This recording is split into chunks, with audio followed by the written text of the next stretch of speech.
On va inviter les dernières personnes encore au premier étage à redescendre et à prendre place, puisque nous allons commencer la réunion de ce matin.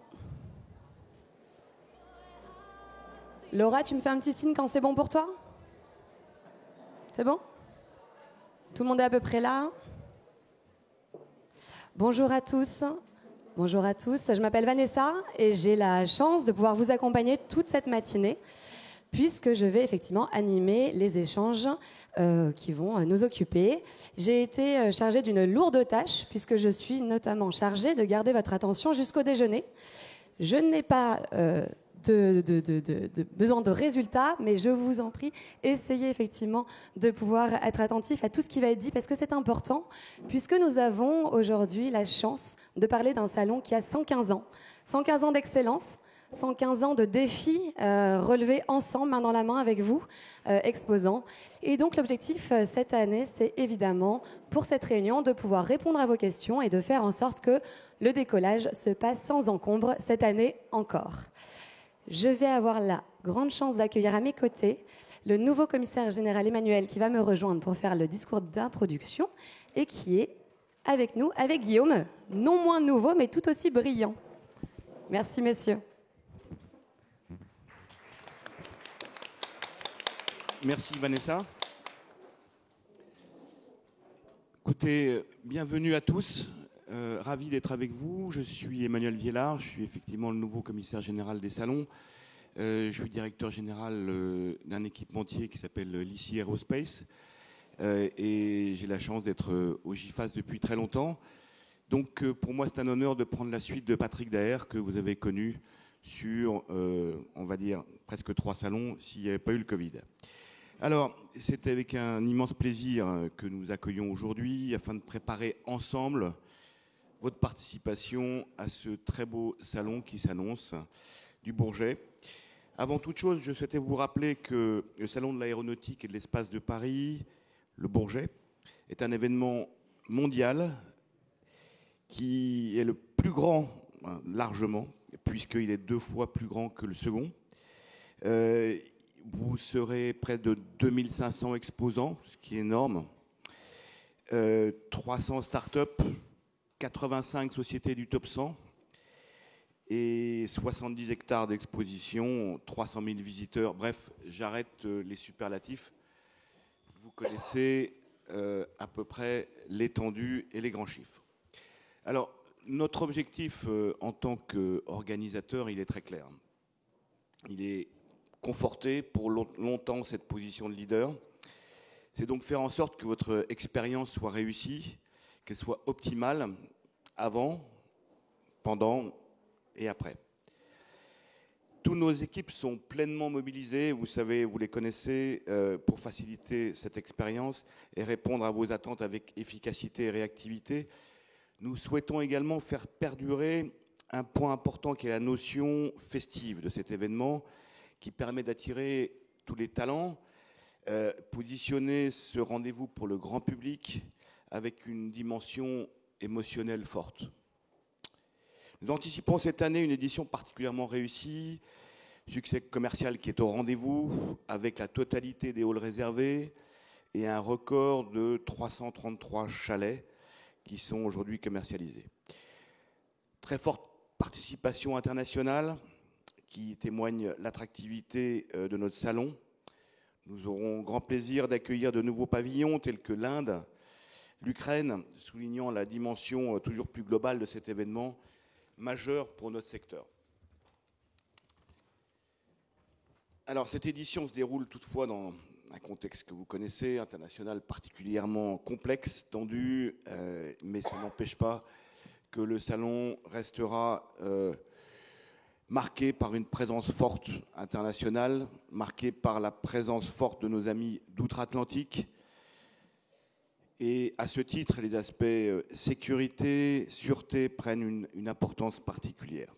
Nous travaillons en étroite collaboration avec les autorités, sous l'égide du préfet aux aéroports, afin de maîtriser tous les risques inhérents à l'organisation de ce genre d'événement.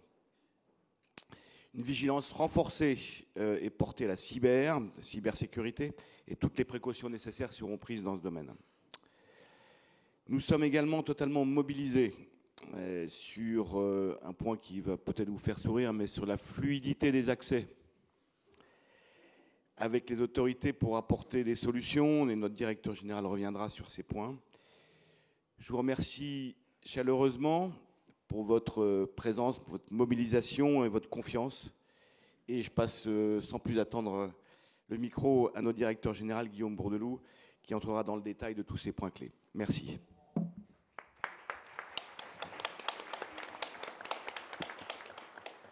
Merci beaucoup Emmanuel pour ces mots qui témoignent pleinement de l'ambition que nous avons pour ce salon. Permettez-moi à mon tour, mesdames, messieurs, chers exposants, de vous remercier très sincèrement pour votre présence aujourd'hui et pour votre mobilisation toujours renouvelée à l'occasion de cet événement majeur.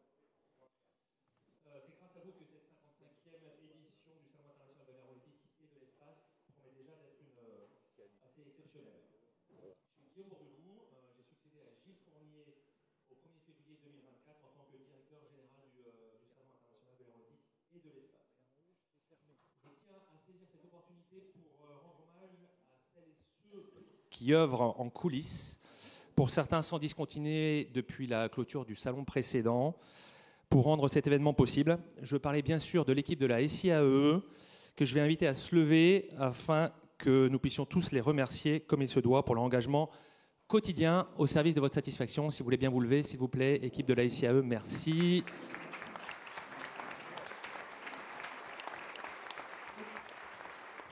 Il y en a quelques-uns qui sont debout derrière également, qui ont œuvré à l'organisation de cette journée, je tiens à le préciser. Au-delà de cette formidable équipe, c'est en réalité toute une équipe France qui se mobilise à nos côtés. Je tiens à souligner l'implication essentielle des acteurs de l'État, des ministères, des armées, des forces de sécurité intérieure, des organismes de secours publics et associatifs, mais également des collectivités locales, de nos partenaires historiques que sont Aéroports de Paris, Viparis et le Musée de l'Air de l'Espace. C'est cette mobilisation collective au plus haut niveau qui permet de faire du Salon du Bourget un événement unique, attendu et reconnu mondialement.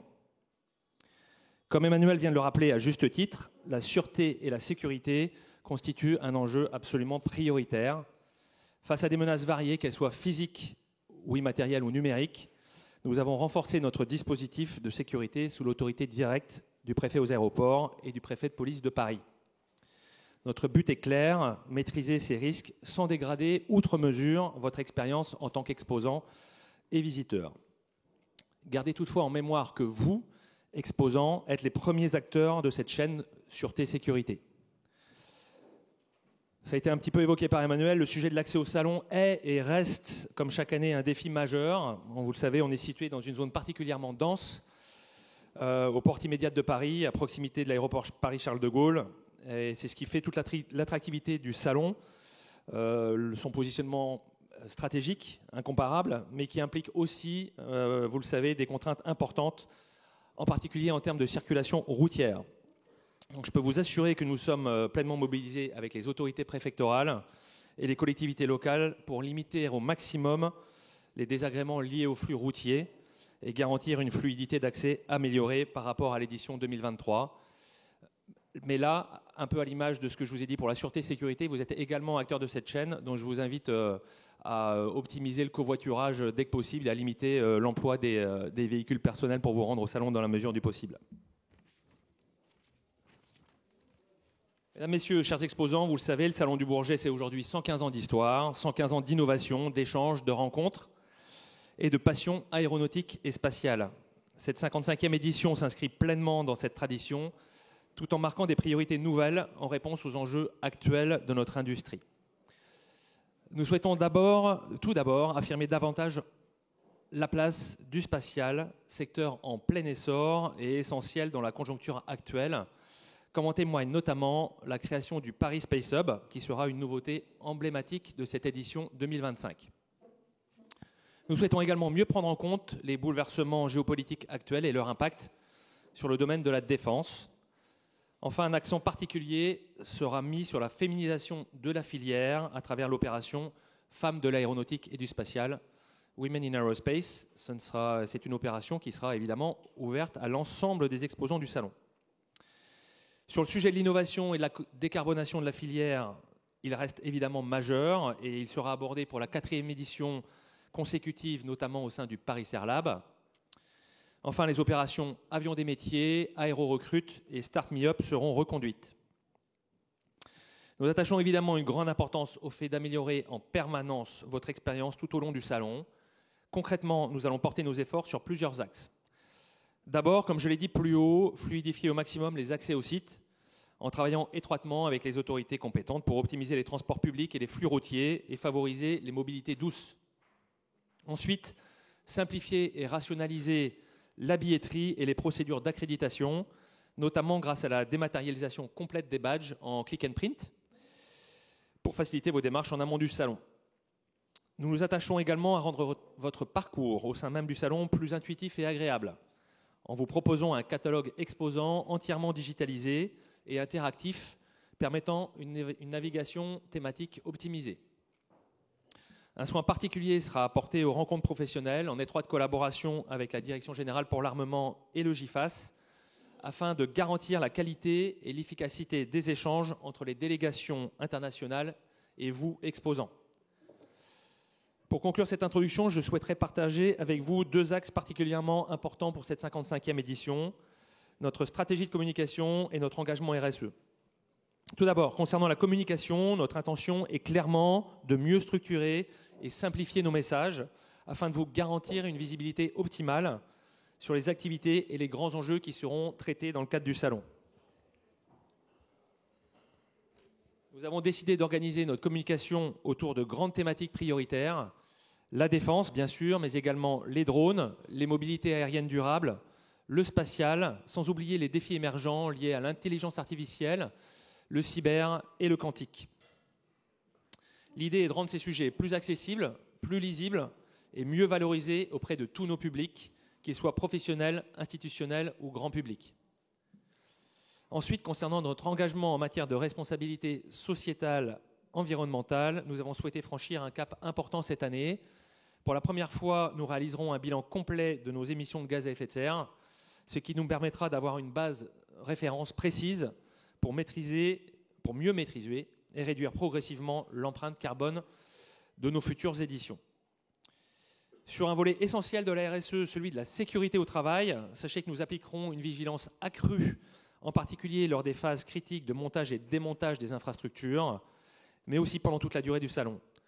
Nous maintiendrons strictement notre politique de tolérance zéro en matière de sécurité et irons encore plus loin cette année en visant l'obtention de la certification ISO 45001, qui constituera une reconnaissance forte de notre engagement pour la santé et la sécurité au travail. Enfin, nous renforcerons nos efforts en faveur des mobilités douces et poursuivrons activement notre démarche visant à développer l'usage des SAF, des carburants alternatifs durables, en partenariat étroit avec les acteurs concernés, ADP et les énergéticiens notamment. Voici, mesdames, messieurs, les engagements forts que nous portons collectivement pour cette édition. Je terminerai par un dernier message. Le salon se transforme en ouvrant ses portes au grand public à compter du vendredi. En tant qu'organisateurs, nous consacrons beaucoup d'énergie et d'argent pour que le rendez-vous professionnel se transforme en une formidable fête aérienne qui sert les intérêts de rayonnement de la filière. Nous comptons sur vous pour maintenir l'animation de vos stands jusqu'à la clôture du salon. Je vous remercie une nouvelle fois pour votre confiance, votre mobilisation et je vous souhaite à toutes et à tous une excellente réunion de préparation. Nos équipes restent bien sûr à votre entière disposition tout au long de cette journée. Encore merci.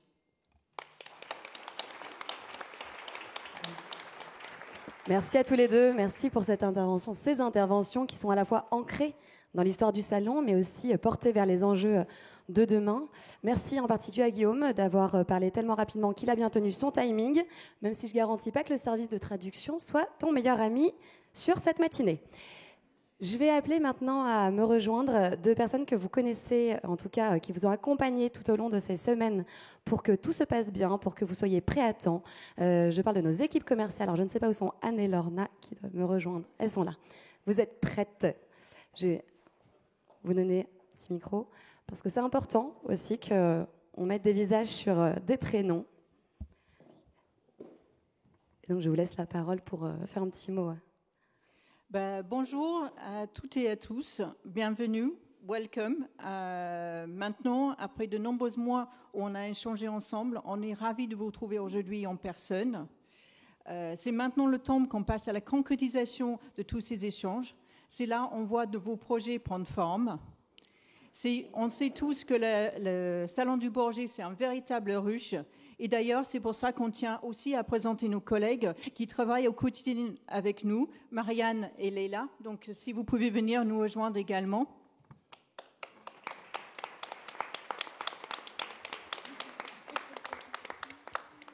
Alors oui, l'équipe est en renforcée finalement.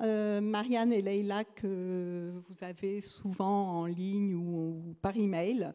Parce qu'aujourd'hui, c'est aussi le moment pour nous de passer le relais aux équipes techniques, logistiques, opérationnelles, pour le suivi de votre participation, pour vous accompagner et vous aider sur toutes vos questions d'aménagement de surface. On passe le relais également à nos partenaires pour les badges, le catalogue, les outils de promotion. Enfin, toutes les équipes sont opérationnelles pour répondre à toutes vos questions.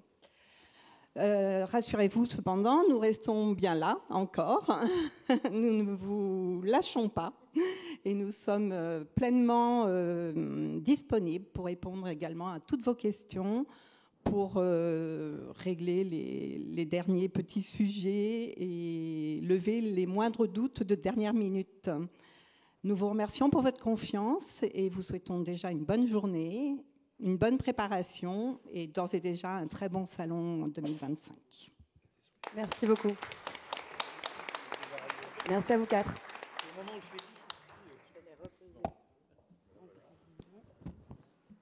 Je vais vous laisser découvrir à quelle sauce vous allez être mangé ce matin. Si on peut remettre les présentations.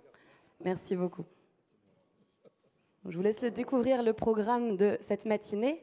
Oui, on va passer une petite matinée de folie ensemble. Ça va être un peu foufou. Mais trêve de plaisanterie, ce que je voulais aussi vous dire, c'est que ce salon, c'est un véritable mécanisme de précision. Et s'il y a bien un domaine dans lequel on ne peut pas faire de l'à peu près, c'est le domaine de la sécurité. Et donc, je vais me rapprocher d'Alain. Est-ce que tu as un petit micro, Alain ? Oui. Qui est DAF, mais aussi surtout en charge de la cellule aérosécurité. Voilà. Je voulais déjà faire un point avec toi sur les chiffres clés de cette édition, parce qu'ils sont déjà impressionnants. Ils expliquent pourquoi cette sécurité est si fondamentale. Oui, tout à fait, Vanessa. Effectivement, il est toujours bon de rappeler les chiffres clés du salon qui expliquent la raison pour laquelle on est obligé de mettre en place un certain nombre de règles, puisqu'on est sur un événement assez hors norme, puisque vous allez pouvoir voir les chiffres de ce salon. Pour l'instant, on te voit toi, c'est bien aussi. C'est les aléas du direct. Voilà, donc on sera pendant toute la période de montage et de démontage face à 21 000 intervenants, ce qui fait réellement de cet événement un salon hors norme, avec 47 pays représentés sur un terrain de jeu de 125 000 m², dont 52 000 m² sous hall. Et puis, en termes de circulation, vous avez toutes sortes d'engins, de chariots élévateurs, de grues, de nacelles, pas moins de 597, avec au volant 585 spécialistes pour conduire ces engins. Et oui, voilà, pour le décor chiffré, on comprend mieux pourquoi la sécurité est si importante. C'est assez impressionnant. Mais je suppose que tu ne portes pas ça tout seul avec tes petits bras, même aussi costaud qu'ils soient, et que cette cellule est composée d'experts, et je vais te laisser nous les présenter. Absolument. Donc le salon a monté il y a maintenant, je crois, une vingtaine d'années. Je n'étais pas encore là à l'époque. J'étais à peine né. Oui.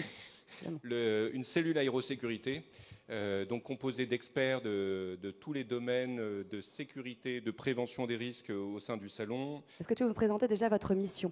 Tout à fait. Donc c'est effectivement de veiller à l'identification, à la diffusion et au respect de la réglementation applicable dans les différents domaines, que ce soit sécurité, sûreté, prévention incendie, santé, assurance, droit du travail. Et donc, après avoir veillé à cette identification et à son respect, dépasser même la réglementation applicable pour apporter des innovations en matière de prévention des risques, de protection des biens matériels et des parties prenantes. Et concrètement, les objectifs que vous êtes fixés cette année pour cette édition?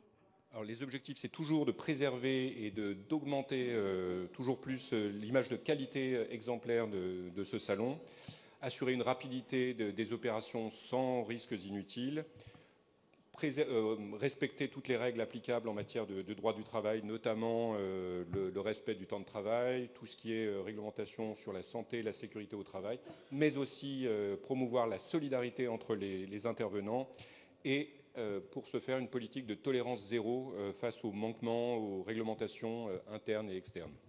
Et cette sécurité, elle est importante à toutes les phases du salon.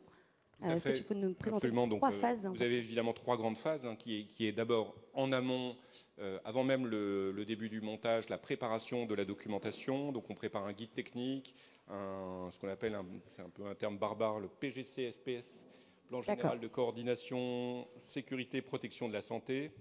On vérifie pendant le montage le respect des obligations légales. On veille à la sécurité du montage, au respect de toutes les réglementations. On assiste les différents intervenants en la matière.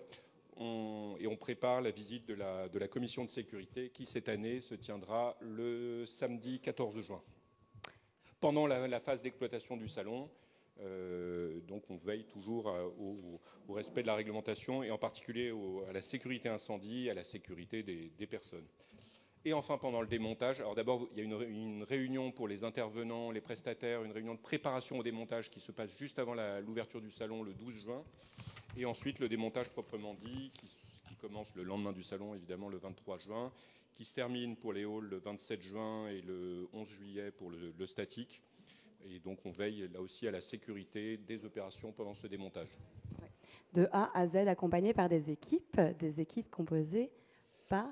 Alors, les membres de la cellule aérosécurité, outre le directeur général, le directeur technique Franck Tessier, que vous allez voir dans quelques minutes, le directeur logistique Wilfried Gruner, on a l'honneur d'avoir le coordonnateur sécurité et prévention de la santé, Martin Jouette, ici présent. Martin, tu peux peut-être te lever. Nos spécialistes en assurance, Luce Noireau et Marc Bredin, qui sont là notamment pour... coordonner tous les aspects d'assurance liés aux aéronefs. Vous avez notre avocate spécialiste en droit du travail, Sophie Trincea, ici présente. Vous avez Isabelle Ferrandez qui nous rejoindra dans quelques minutes, chargée de sécurité incendie, et notre coordinateur sécurité-sûreté, Laurent Le Bourgeois. Merci pour cette équipe, merci à vous pour cette expertise et ces compétences mises à la disposition du salon. Mais on le sait, toutes ces règles de sécurité, elles ne pourront se faire sans vous. On a besoin de vous pour porter les messages, notamment auprès de vos exposants et de vos équipes. Donc merci d'être là ce matin pour cela. Et puis on va aussi pouvoir répondre à vos questions de manière un peu plus précise lors d'une séquence d'ateliers qui se déroulera à partir de 11h30 et qui se déroulera au premier étage. Alain, quels sont les ateliers qui seront dans ta direction ? Alors, vous allez pouvoir, à partir de la fin de la matinée, participer à un certain nombre d'ateliers, notamment donc ateliers cellules aérosécurité, avec des intervenants que j'ai dans l'émotion que j'ai oublié de citer, mais Sylvain Gaufre et Laurent Bastide, qui sont nos experts en santé et qui assurent le dispositif de santé de ce salon.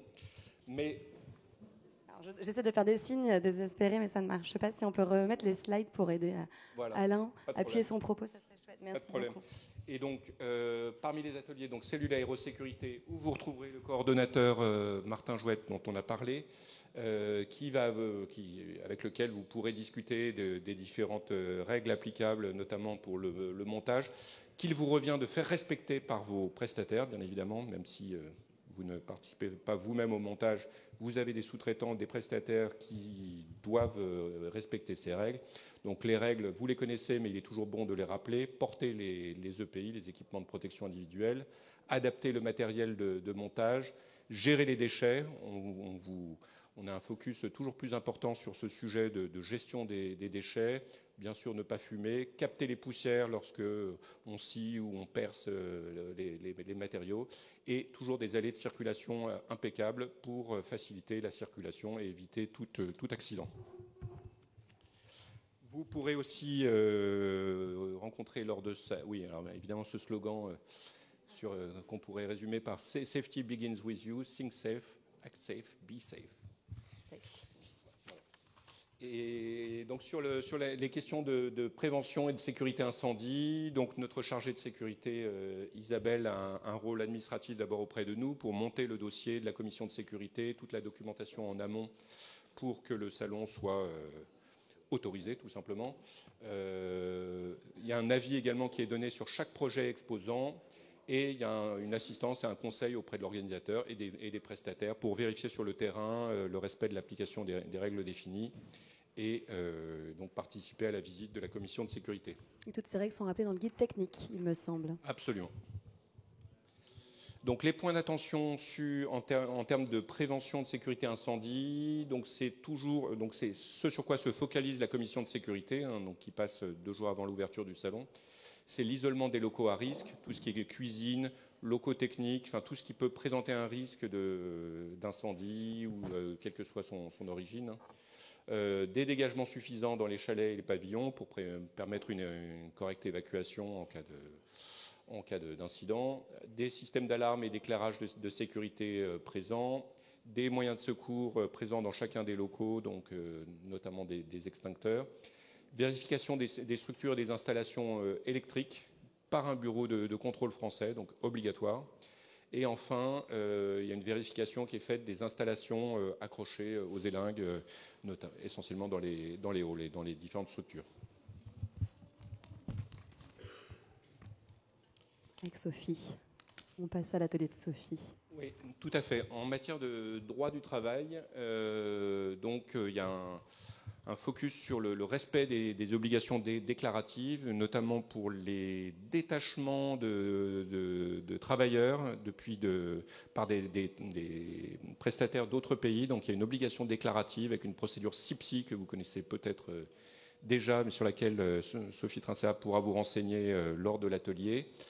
Donc un focus important, toujours plus important des autorités sur ce respect de la réglementation en matière de travail des salariés étrangers, également sur le correct paiement des cotisations sociales et le respect de la réglementation, surtout pour les prestataires non européens.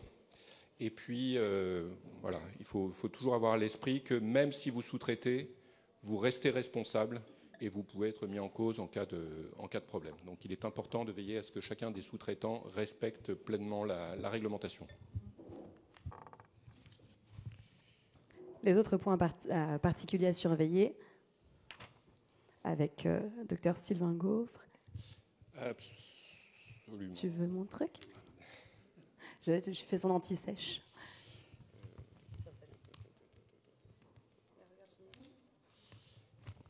Oui, tout à fait, j'en ai parlé. Donc effectivement, il y aura au cours de cet atelier nos équipes de Mi-Passezo, donc Sylvain Gaufre, Laurent Bastide et Laurent Le Bourgeois sur l'aspect sécurité en général sur le salon. Parfait. Merci à toi. Sur les ateliers, petit point de conclusion. C'est bon pour toi. On va passer à la santé et sécurité au travail, qui est un point très très fort porté par Pierre-Frédéric que je vais rejoindre. Je reviens vers toi juste après, mais je vais aller m'installer à côté de toi pour parler de ce point qui est particulièrement à l'honneur cette année, notamment avec, Guillaume en a parlé tout à l'heure, la certification que vous visez. Alors, qu'est-ce qu'on fait cette année pour l'obtenir? Alors, bonjour à tous, Pierre-Frédéric Gallic, responsable RSE pour le salon. Alors, comme vous venez de le voir, nous sommes engagés dans une dynamique forte pour cette édition 2025 et cela passe par un objectif ambitieux qui est la certification ISO 45001. Alors, qu'est-ce que c'est? C'est une norme internationale de référence en matière de santé et sécurité au travail.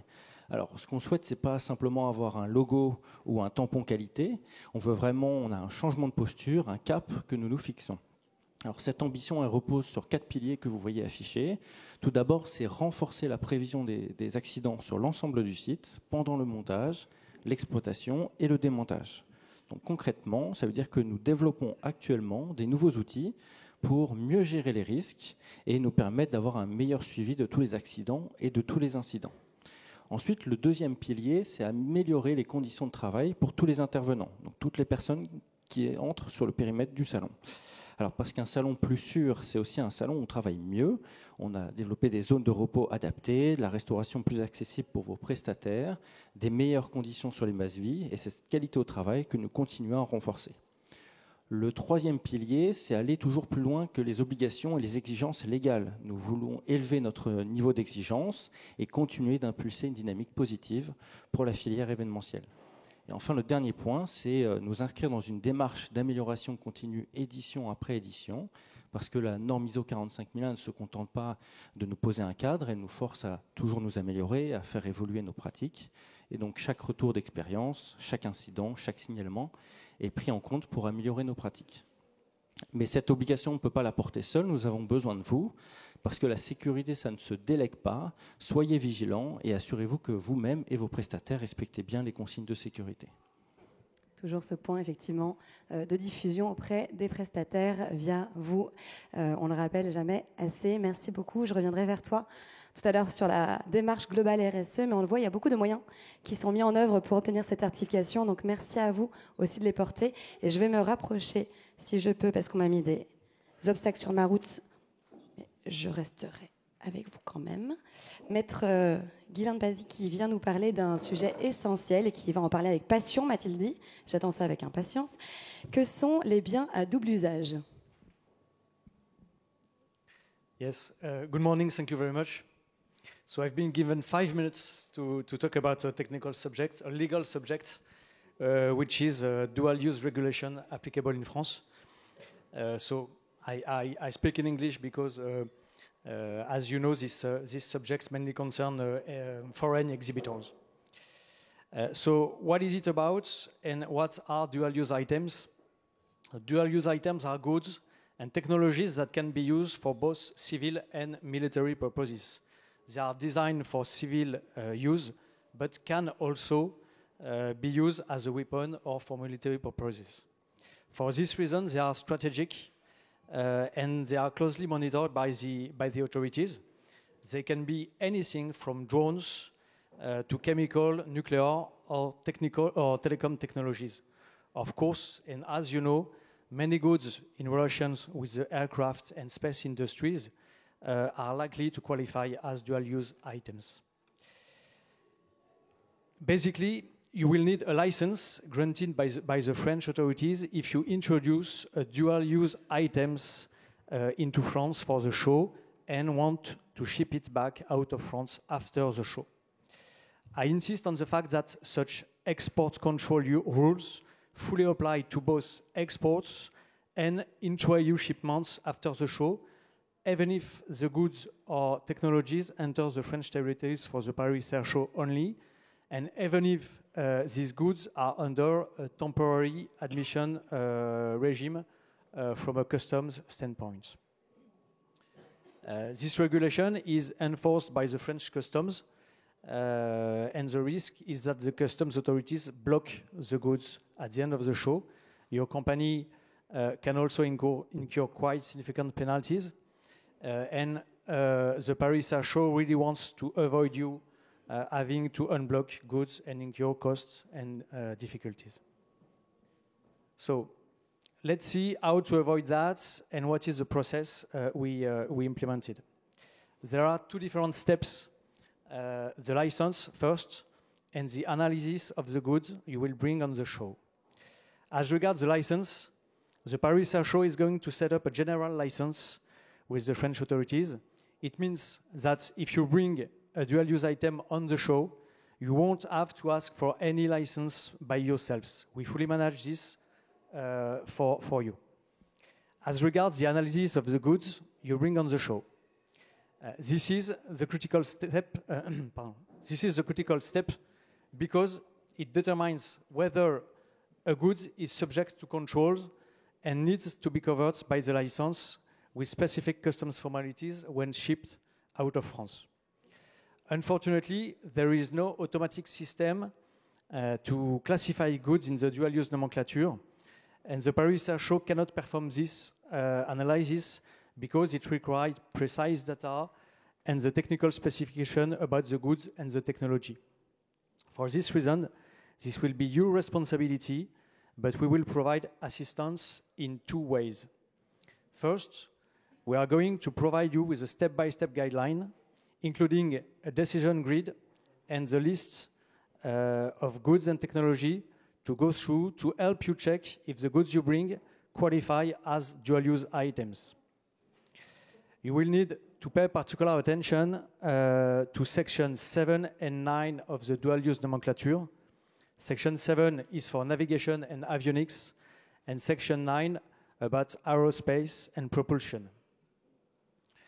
Our guideline will also include the short process to follow if some of your goods on the show are dual-use, because we will need to gather some basic additional information to be shared with the customs authorities if you want your items to be covered by the license implemented by the Paris Air Show. Secondly, we will propose an help desk in case of particular difficulties, and we mentioned the email address to contact in any case. As a summary, it is a sensitive topic because there is risk in case of control and failure, but it is not really a complex topic since you know your products, you have export control knowledge and people in your companies. We will give you practical guidelines, and finally, we set up the license to cover the goods in the scope. As regards the calendar, we will send you these guidelines in about 2 weeks. In the meantime, you have to determine the list of goods you intend to bring on the show and get ready with the people in charge of export control and regulatory affairs to perform this dual-use analysis.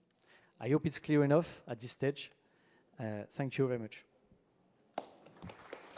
Merci maître, merci pour ces explications. Je vous l'avais dit, un sujet passionnel, mais ces questions de biens à double usage, civil et militaire, peuvent, et ce que l'ASI et les équipes de la SIAE mettent en place pour vous accompagner, peuvent éviter pas mal de complexité après dans la gestion. Donc merci beaucoup pour cela. Je redonne la parole à Alain pour finir de présenter les ateliers. Juste effectivement un petit mot pour préciser que vous pourrez retrouver donc maître Guilain de Pazier sur l'atelier de la cellule aérosécurité donc au rez-de-chaussée donc en fin de réunion, et également ce dont je n'ai pas parlé encore, c'est l'atelier sur tout ce qui concerne le bureau des présentations en vol, le handling et les assurances spécifiquement aéronautiques, donc avec un atelier qui se tiendra sur la mezzanine donc en fin de matinée. À partir de 11h30. Tout à fait. Merci beaucoup, Alain, pour ces précisions. Est-ce qu'il y a des questions dans la salle sur ces parties? N'hésitez pas si vous avez des questions d'ordre générique. Et vous aurez bien évidemment, après, l'occasion de pouvoir poser des questions un peu plus particulières lors des ateliers. Oui.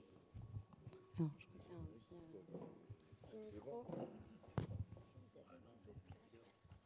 y a un petit micro. Je vais poser une question hyper pratique, parce que moi je suis là pour la partie pratique. Sur les aspects sécurité au niveau du montage, est-ce qu'il faudra porter des gilets jaunes? Parce que j'ai vu ça sur certains salons en fait. Est-ce que ce sera obligatoire ou pas? Oui, absolument. Bonjour, Wilfried Renner, directeur logistique. J'allais justement aborder ce cas dans ma présentation un petit peu après. Très belle. Parce qu'après la prévention, on va voir justement les côtés pratiques.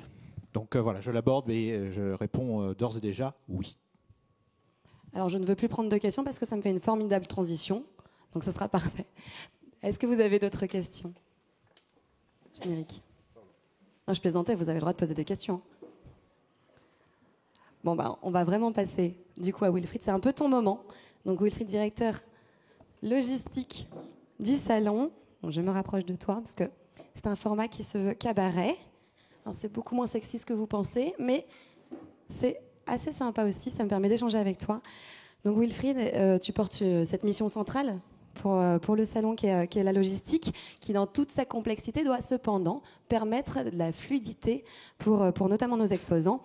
Donc pour bien comprendre tout ce que ça recouvre, est-ce que tu peux nous faire un petit peu un visuel de toute l'émission de ta direction, s'il te plaît? Oui, bonjour à tous et à toutes. Effectivement, la direction logistique, c'est un ensemble d'activités très, très variées. Et je vais en évoquer quelques-unes. Qu'on va voir à l'écran. Avec vous.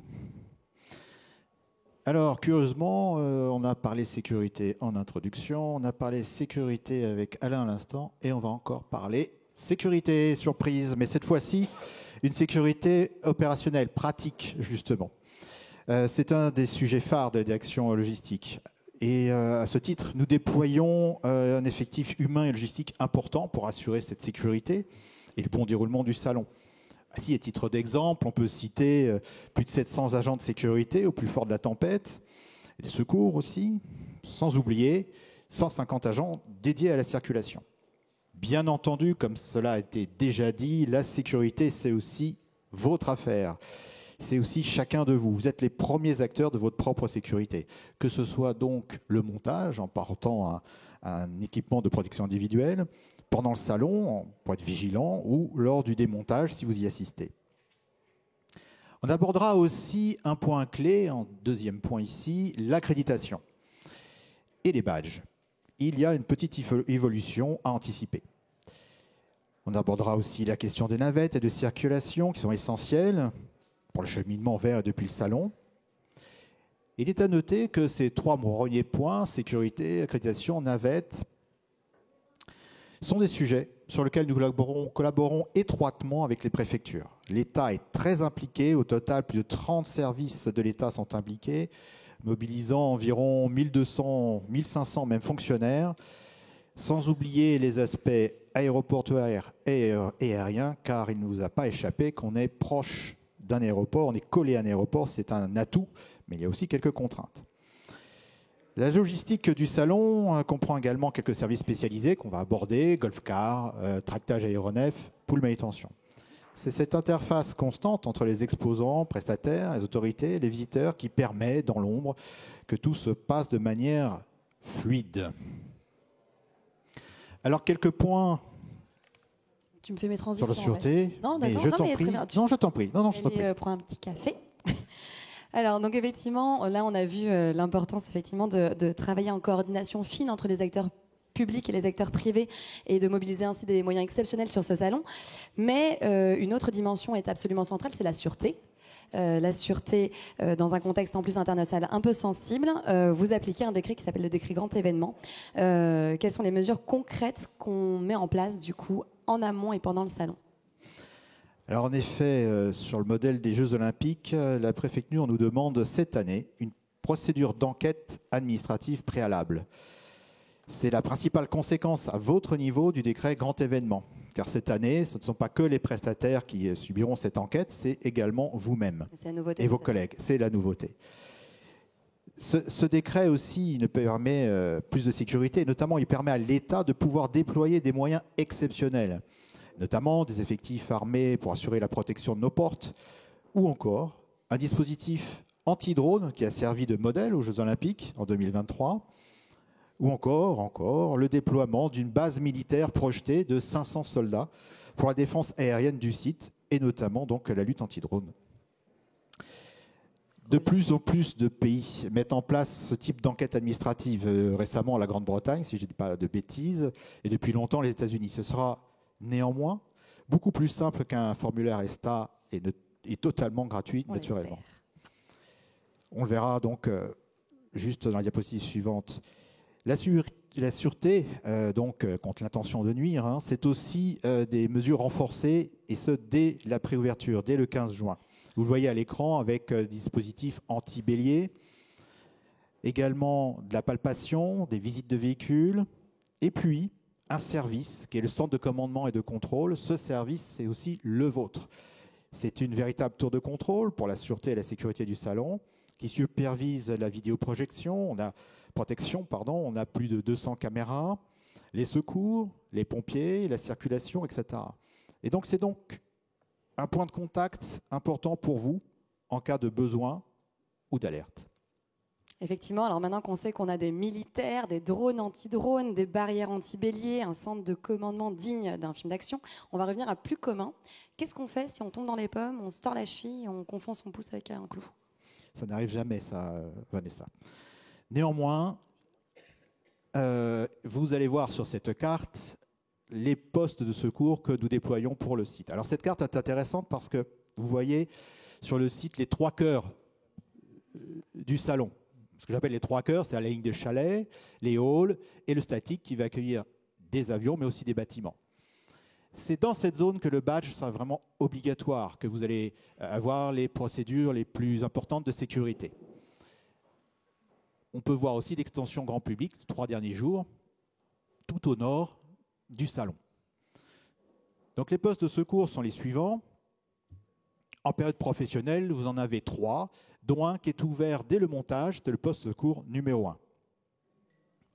En période grand public, vous en aurez 3 autres qui vont s'additionner. Et ce qu'il faut retenir, c'est surtout que ces postes sont médicalisés, c'est-à-dire que vous avez un médecin à l'intérieur, ce qui vous évite, le cas échéant, en cas de petit bobo, d'aller trouver un médecin dans le département, de sortir du salon, vous allez avoir directement ici une ordonnance. Donc c'est un service en plus d'être vraiment un secours. Et donc, je le disais, en cas de problème, en cas de souci, vous pourrez joindre le C3 à ce numéro de téléphone-là ou à ce mail. Le C3 est opérationnel tout le mois de mai, la journée, en H12, et au mois de juin, en H24, tous les jours, 7 jours sur 7. Ça, c'est rassurant. Est-ce qu'on peut revenir sur quelque chose qui peut-être est un point où il faut rassurer nos exposants sur la petite nouveauté 2025, cette enquête administrative préalable version décret grand événement. Pas de panique, Wilfried va tout vous expliquer. Pas de panique en effet. Cette nouvelle procédure sera en principe quasiment transparente pour vous, pour la majorité d'entre vous. Concrètement, ça veut dire quoi? Ça veut dire que lorsque vous allez remplir les informations pour votre badge, vous aurez 3 champs supplémentaires. Il s'agit donc de la date et du lieu de naissance et votre nationalité. C'est tout. Le grand avantage aussi, on l'a dit tout à l'heure, Guillaume nous l'a annoncé, vous pourrez imprimer votre badge depuis chez vous. Et jusqu'au 12 juin minuit, avant le 13 juin donc, vous n'aurez pas à attendre le résultat de l'enquête administrative pour imprimer votre badge. Si dans de très rares cas, l'enquête devait s'avérer défavorable, vous serez immédiatement notifié et le badge serait désactivé sans délai. Bien entendu, il y a des voies de recours. Et je reviendrai sur ce point dans un instant. Il est important de rappeler que cette enquête ne concerne que les personnes se rendant physiquement sur le salon. C'est bien pour cela que tant que le salon n'a pas commencé, vous pouvez obtenir et utiliser votre badge sans attendre le résultat de l'enquête. En revanche, à l'approche du salon et pendant sa tenue, ce ne sera plus le cas. Et c'est là où je vous demande d'être vigilant.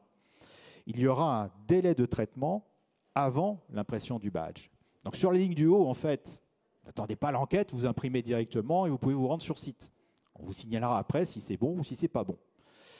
À partir du 13 juin, vous devrez attendre jusqu'à 48 heures, grand maximum, le résultat de l'enquête avant de pouvoir imprimer votre badge. Donc prenez vos précautions si vous avez des collègues qui doivent arriver au dernier moment, à l'approche du salon ou durant le salon. Voilà, il y a un temps de délai qui est maximum de 48 heures, on espère beaucoup moins.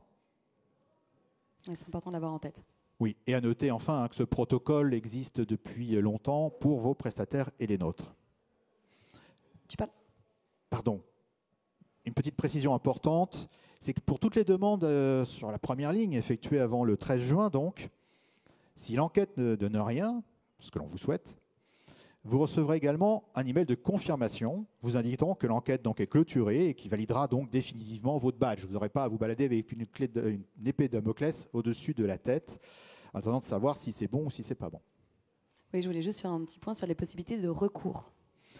Oui, tout à fait. Alors, si on repasse à la présentation, il y a 4 points importants à retenir. Et donc, ces recours, eh bien, si jamais vous avez un avis défavorable, que votre badge est désactivé, vous pouvez toujours venir à nous, soit auprès de vos contacts commerciaux, soit auprès de moi et de mes équipes.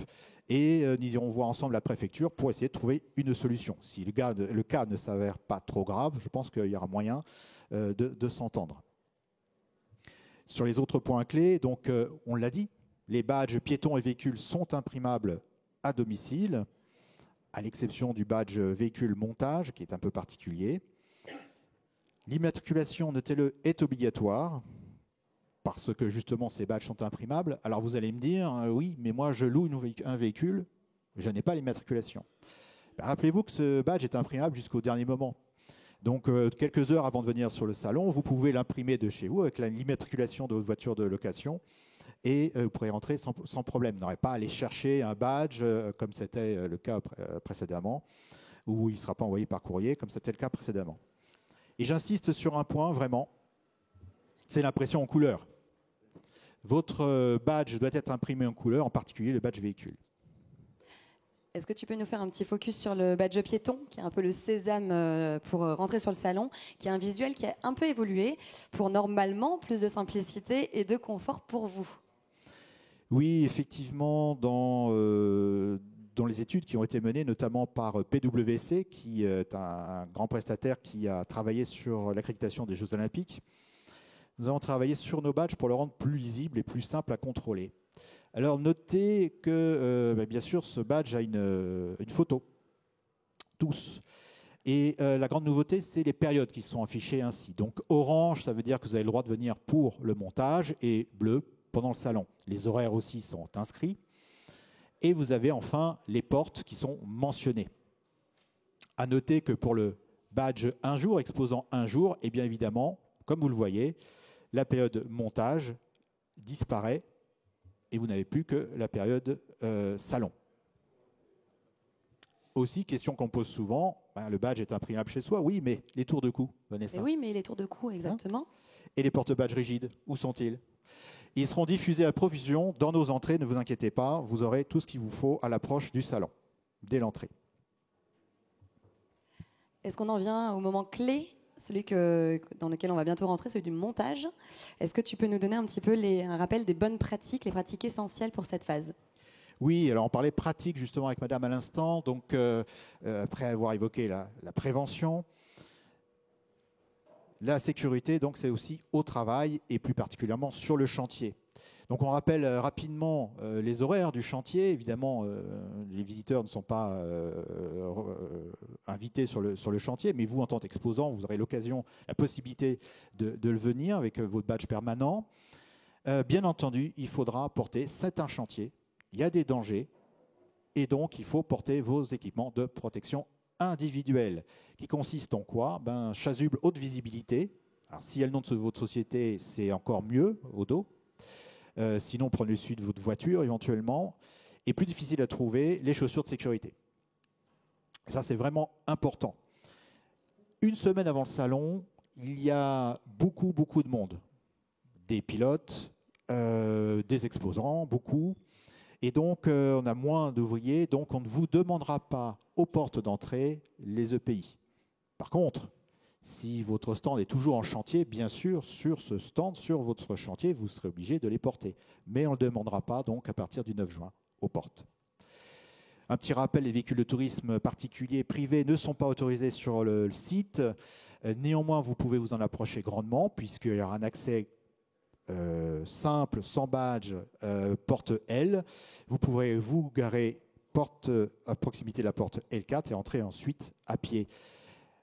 À partir de la porte L4, d'ailleurs, des petits trains circulent et aussi des golf-cars de courtoisie. Il y a le pool manutention aussi qu'on étudiera en atelier et les golf-cars dans un instant. Oui. Petite question qui fâche quand même. Est-ce qu'on peut trinquer à l'avancement du montage ou est-ce qu'on garde le champagne pour plus tard? Alors, si vous voulez que votre stand soit monté dans les délais, je vous invite à ne pas apporter d'alcool. Néanmoins, en tant qu'exposant et pour les catégories traiteurs, une semaine avant le salon, ça sera permis, mais uniquement pour ces deux catégories. J'ai repoussé la question autant que je pouvais, mais il faut quand même qu'on l'aborde. Je sais que ça fait partie des points noirs qui t'embêtent et qui t'ont beaucoup embêté en 2023, sur lesquels vous avez énormément travaillé pour l'édition 2025. C'est effectivement l'accès au salon. Qu'est-ce que les équipes de la SIAE mettent en place sur cette question cette année? Alors en effet, il est à peine exagéré de dire que les conditions d'accès au site ont été plus que difficiles en 2023. Et si, tout comme cet oiseau, beaucoup d'entre vous ont rencontré beaucoup de difficultés pour atterrir sur le salon, eh bien, il y avait beaucoup de raisons. On pourrait en citer toute une litanie, mais ce qui est plus intéressant, à mon sens, c'est ce que nous faisons actuellement pour que cela s'améliore. Et ce que nous faisons est un travail important auprès des collectivités, les départements notamment, avec Guillaume, qu'on a été voir moult fois, et des pouvoirs publics aussi, donc les préfectures, la direction de l'ordre public et de la circulation, pour obtenir une prise en charge complète et pertinente de la circulation aux abords. Cela veut dire concrètement des agents à la bonne heure, formés et en nombre suffisant. À titre d'exemple, nous créons des plans de circulation. Vous avez ici tous les points rouges qui sont les points à tenir. Et puis une légende en blanc qui sera à remplir par les autorités en nombre d'agents, en horaire. Et c'est ce qui nous a manqué un petit peu en 2023, c'est que bon nombre de ces points n'étaient pas forcément tenus. Donc nous avons excellemment bien progressé sur la prise en compte de ces points avec toutes les préfectures concernées, dont la préfecture de Seine-Saint-Denis, mais il nous reste maintenant à transformer l'essai. Et vous comprendrez mieux aussi à travers ce dispositif pourquoi il est important d'imprimer ces badges en couleur et dès les abords du salon. Est-ce que tu peux nous emmener un peu sur place pour parler justement des accès salons? Alors volontiers, on retourne sur ce plan. On voit toutes les portes du salon, donc notez celles qui sont piétons avec le petit bonhomme. Vos parkings, gérés par Viparis, notre commissariat général, et les différents accès. Accès porte L pour les parkings, accès porte 52, 53 pour les chalets. Et vous retrouvez tous ces détails au sein du guide accès bientôt disponible. Petit point de vigilance sur les taxis VTC peut-être? Oui, j'allais venir aussi sur la diapositive suivante. Les taxis sont à commander en porte L. Nous sommes obligés de faire 2 sites différents pour les taxis et les VTC. VTC porte haut, taxi porte L. Notez bien ce point, c'est très important. Et pour faire plaisir à Pierre-Frédéric, un peu de mobilité douce? Oui, juste avant de venir à la mobilité douce, notez qu'il y a quelques privilégiés porte M qui pourront profiter d'un parking. C'était déjà le cas en 2023, c'était une nouveauté 2023, puisqu'on est toujours en récession de parking. Alors on a stabilisé entre 2023 et 2025, on n'a pas perdu de parking, mais on n'en a pas plus. Donc pour le parking porte M, c'est surtout et exclusivement, je dirais, pour les chanceux des halls 4 et 5. Alors mobilité douce, effectivement, je ne l'ai pas décrit ici, mais on a 2 nouveautés. Porte haut, tout d'abord, si vous venez avec votre vélo, on peut le faire depuis Paris, c'est possible, eh bien, vous pourrez le garer en porte haut. Il y a un garage qui vous accueillera, sécurisé. C'est la société WeSkip qui a fait les Olympiques aussi et qui peut accueillir jusqu'à 500 vélos. Et puis, un petit peu plus ambitieux encore, une ligne de vélos type Vélib, donc de vélos en location, mais on vous les prêtera gratuitement, entre la gare RER et la porte L du salon. C'est un essai cette année, il y a très peu de vélos captifs à disposition, mais voilà, on voulait essayer cette initiative. Tu voulais aussi nous parler du 15 juin. Oui, 15 juin, donc préouverture. Un rappel important, le site est ouvert comme pendant le salon, mais sans visiteurs. Les badges montage ne sont plus valables. Le badge exposant un jour est utilisable, il ne sera pas décompté. Terminez vos travaux et vos livraisons, et ce pour 2 raisons. La première, c'est que vous avez la commission de sécurité qui passera le 14, donc la veille. Donc si les travaux ne sont pas terminés, c'est un petit peu embêtant. Et puis les livraisons, essayez de ne pas les faire ce dimanche-là parce que les contrôles de sécurité et de sûreté seront comme pendant le salon, donc on ouvrira tout, on fouillera tout. Voilà, les accès, différents accès, on les voit là. Donc je ne vais pas m'y attarder trop. Non, attends, je vais t'aider parce qu'il y a le monsieur. Ah, c'est bon. Sachez néanmoins qu'à l'issue de cette présentation, on vous donnera un petit flyer avec des QR codes pour télécharger tous nos documents et aussi les documentations sur les parkings gérés par Viparis. Et puisqu'on parle de circulation sur le site, on va parler maintenant d'un moyen de transport emblématique du salon que sont les golf cars. C'est l'allié discret de ces grandes journées, mais il y a quelques règles de bonne conduite à avoir en tête pour éviter des mauvaises surprises. Comment ça se passe cette année, cette question des golf cars? Bien. Bon, parfait, on peut passer à la slide d'après. Alors, sachez que c'est une société identique à 2023, même 2019, c'est LEM, Liberty Electric Motion. Vos golf cars sont disponibles à partir du jeudi à cet emplacement. Ils sont globalement à peu près au même emplacement, un peu plus à gauche du hall 3 que dans la ligne d'HLA, comme c'était le cas en 2023. C'est le même type de véhicule qu'en 2023, qui bénéficie d'ailleurs de ceintures de sécurité. Alors, ce n'est pas anodin ce que je dis, parce qu'il y a des commandements de la golf car, Vanessa. Pardon. N'oubliez pas de les recharger chaque soir déjà, parce que le lendemain matin, vous serez un peu embêté. N'oubliez pas aussi, quand vous les conduisez, que le piéton reste prioritaire. Pour certains d'entre vous, donc vous aurez la chance et le luxe d'avoir une golf car. N'oubliez pas vos collègues piétons qui n'ont pas cette chance. Et bien sûr, on doit respecter le code de la route et donc bien mettre sa ceinture de sécurité. Assurez-vous aussi qu'elle soit bien garée et sans gêne, sinon vous risquez de ne pas la retrouver le lendemain matin. Et puis, bien sûr, à retourner le dimanche. Oui, ce serait compliqué sur l'autoroute. Dans les délais à 17h, oui. Petite question de survie logistique, est-ce qu'on peut l'utiliser pendant les journées grand public? Alors oui, on peut, mais pas comme durant les journées professionnelles. C'est-à-dire qu'on évitera le statique et les halls et on essaiera d'emprunter un périphérique qui est inscrit ici en vert. Cela sera inscrit à l'intérieur même de votre golf car, un petit leaflet qui vous sera remis et puis dans le guide d'accès aussi. Et est-ce qu'on peut aller jusqu'au parking pour aller chercher des... Alors je sais que c'est une demande qui m'est souvent faite parce qu'on souhaite aller chercher nos visiteurs dans les parkings, mais voilà, 10 000 véhicules d'un côté, 400 golf cars de l'autre. Je pense que le match est inégal et donc il faut laisser les parkings aux véhicules et sur le salon, tout à fait. Du salon. Est-ce que, merci pour ces informations et ces précisions. Est-ce que vous avez des questions? Ah, merde. J'arrive. Non, c'est bon, j'y vais.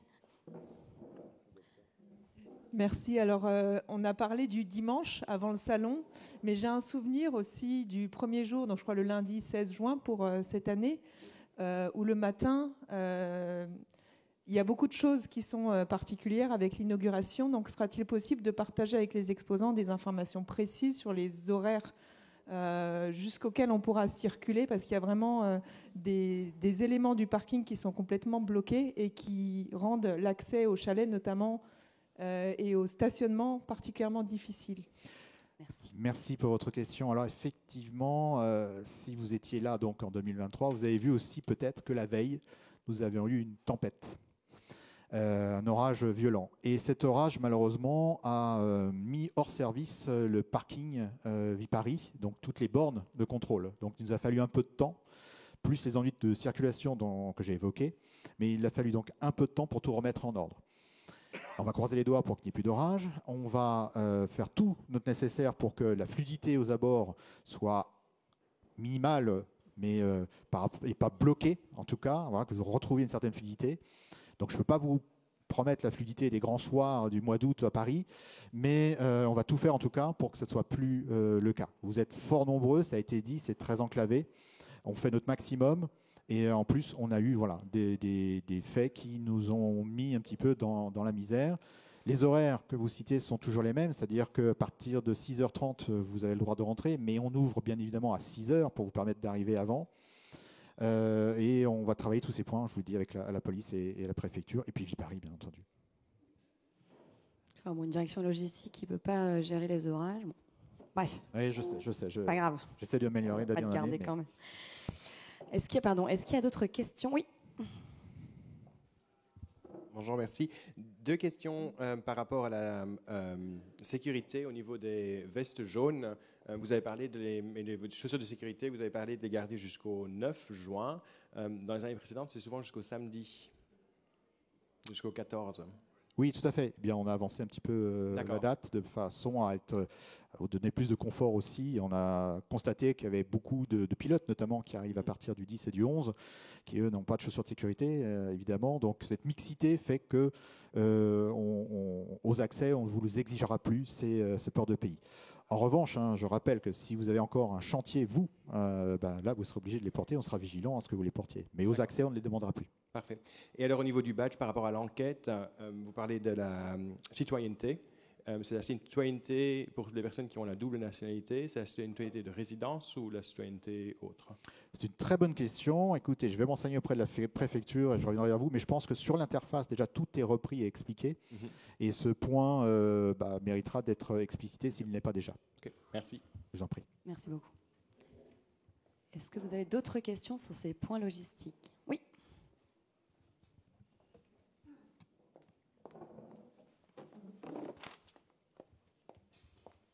Vous avez parlé d'accès au Bourget pour les piétons et les véhicules, mais on a des livraisons qui sont faites généralement le vendredi, voire le samedi, bien qu'on évite. Est-ce que, comme l'an passé, il y a des demandes à faire? Est-ce que c'est des demandes qui peuvent être digitales? Ou est-ce qu'il faut se rendre au bureau sur place pour récupérer l'accréditation pour pouvoir rentrer? Et pour le démontage notamment, parce que je crois que ça a été un peu chaotique en 2023, en tout cas pour ma part, où il fallait récupérer un badge ailleurs dans une autre ville pour pouvoir accéder au Bourget le dimanche pour pouvoir démonter.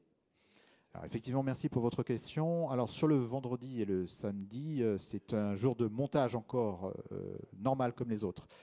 Il faut savoir que dans le cas que vous explicitez, je pense que c'est de votre véhicule au véhicule de société. Il ne s'agit pas de votre prestataire dont vous parlez.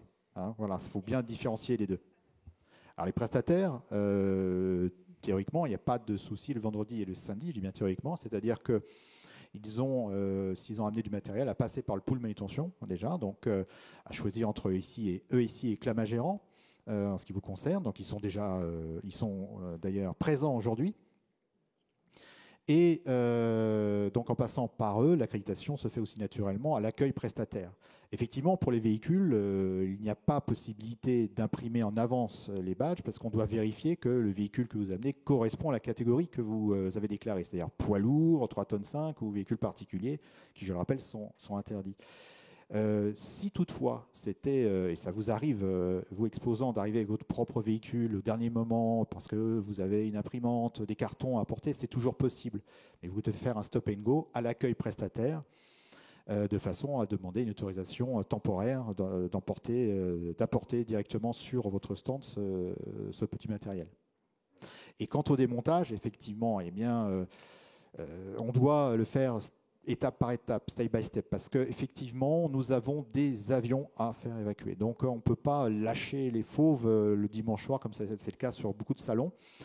Et en ce qui concerne vous, exposants, vous êtes peu impactés en tant que personne. Hein, vous rejoignez vos véhicules, vous ramenez ce que vous devez ramener. Il y a des bons de sortie, d'ailleurs, dans le guide technique pour vous permettre de partir un peu avant 16h. À partir de 16h, voilà, ça fonctionne. Donc, si vous permet de partir un peu en avance.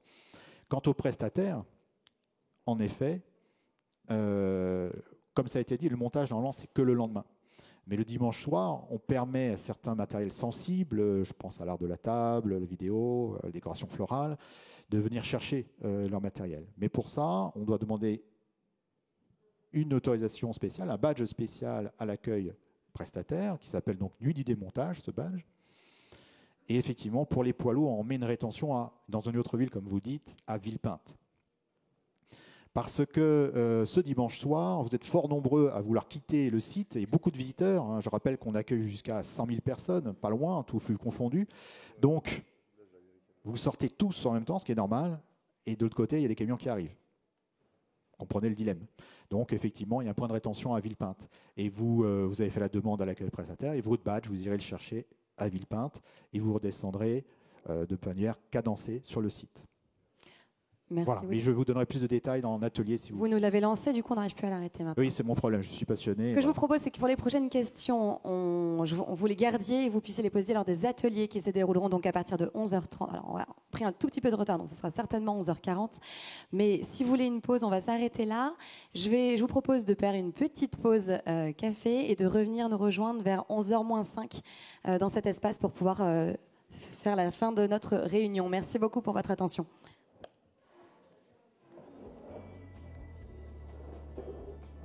Donc merci à tous d'être venus caféinés et presque à l'heure. On va attaquer maintenant une partie qui sur le papier pourrait sembler légèrement moins fun, un peu technique, mais heureusement, nous allons le faire avec Franck. Donc tout ira bien. On l'espère. Ah mais je n'ai aucun doute là-dessus. Bon, j'ai pas le droit de mettre mes jambes parce que vous êtes très proche de moi, mais c'est pas grave. Tu peux arrêter. Alors, avant de faire ce petit point technique, avant que les dernières personnes nous rejoignent, on voulait aussi parler de ce salon qui est un site en constante évolution, qui va s'adapter d'année en année aux besoins et surtout aux normes. Est-ce que tu peux nous présenter, pour commencer, les évolutions du parc ces dernières années ? Oui, bien sûr, Vanessa. En 2016, dans le cadre de la candidature de Paris aux Jeux Olympiques, nous avons partagé avec Viparis une ambition commune qui était de moderniser le parc des expositions en y intégrant un nouveau hall qui était le futur hall 3.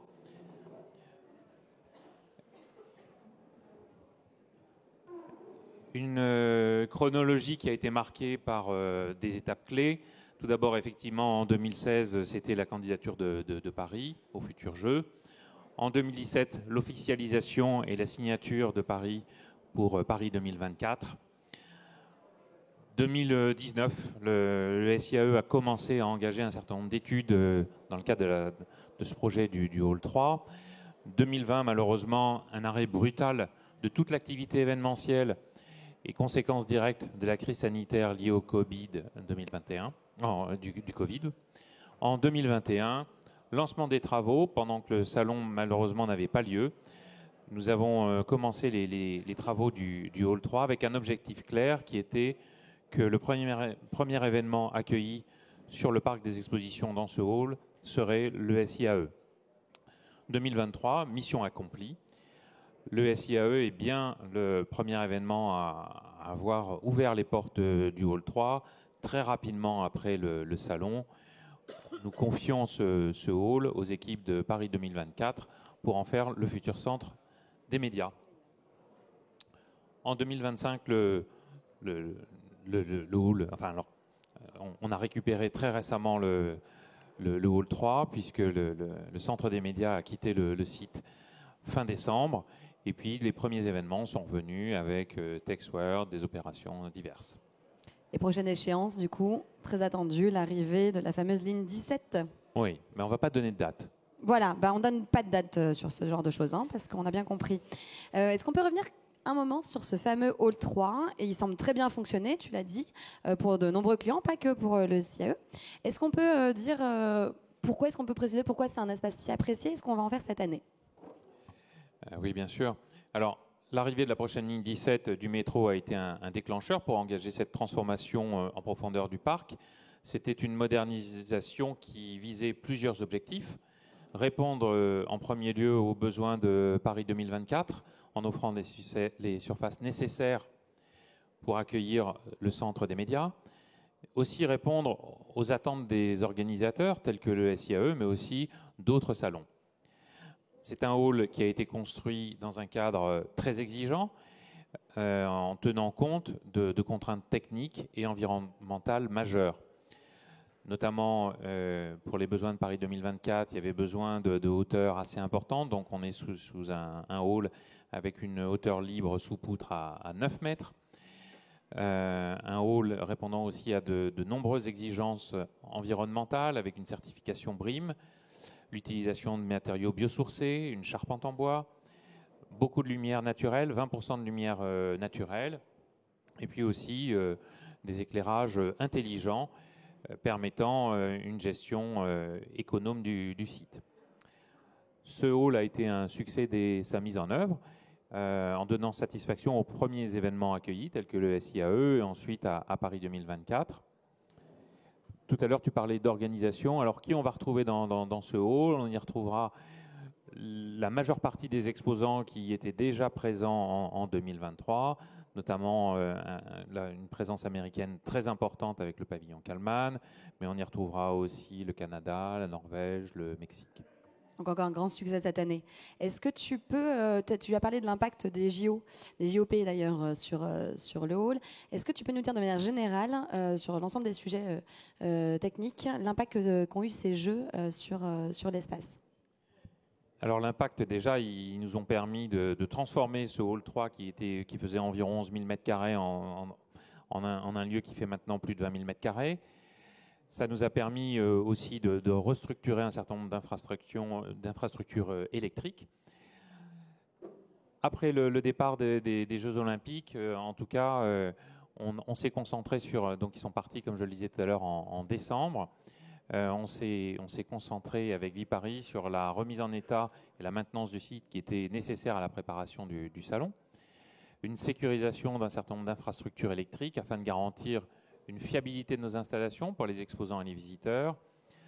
Aussi un renforcement de la connectivité sur le Wi-Fi 6 qui avait été déjà déployé durant le salon, mais maintenant aussi sur les extérieurs. On est en train de remettre aussi en place un système de géolocalisation indoor et de mettre à niveau l'ensemble des beacons qui permettent à nos visiteurs de se géolocaliser dans les halls. Un renforcement de la couverture 5G à la fois dans les halls, mais aussi sur les extérieurs du site, afin de permettre à l'ensemble des visiteurs d'avoir une très bonne couverture.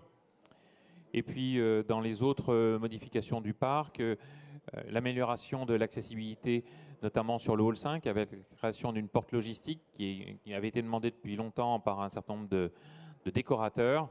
Donc maintenant, en façade du hall 5, on aura cette nouvelle porte. Et puis, une reprise en main de la passerelle de la porte L qui commençait à avoir un petit peu d'âge, et donc elle est en cours de restructuration. Et est-ce que tu peux nous donner en quelques mots la priorité que tu t'es fixée avec tes équipes sur cette édition ? La priorité qu'on s'est fixée, mais on se la fixe depuis longtemps, c'est accueillir l'ensemble des parties prenantes dans des conditions de confort et de sécurité. Depuis notre certification ISO 221 en 2013, notre leitmotiv a toujours été clair, accueillir toutes les parties prenantes dans des conditions de confort et de sécurité.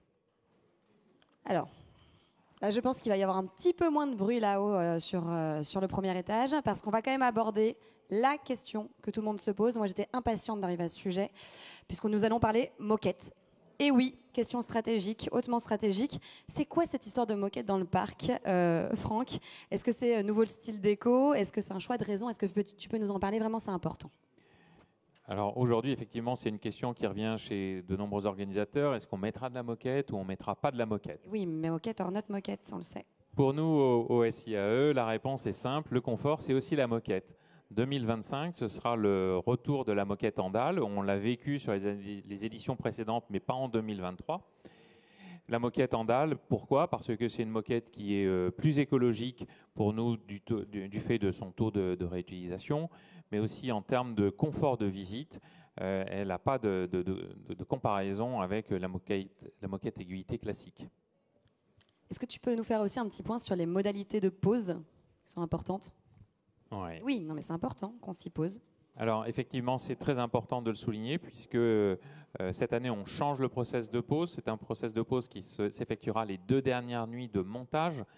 Donc ce dispositif nécessitera la mobilisation de vos équipes, de vos décorateurs, car la pose se fera durant ces 2 dernières nuits. Ce qui veut dire que les allées doivent être complètement dégagées durant cette phase.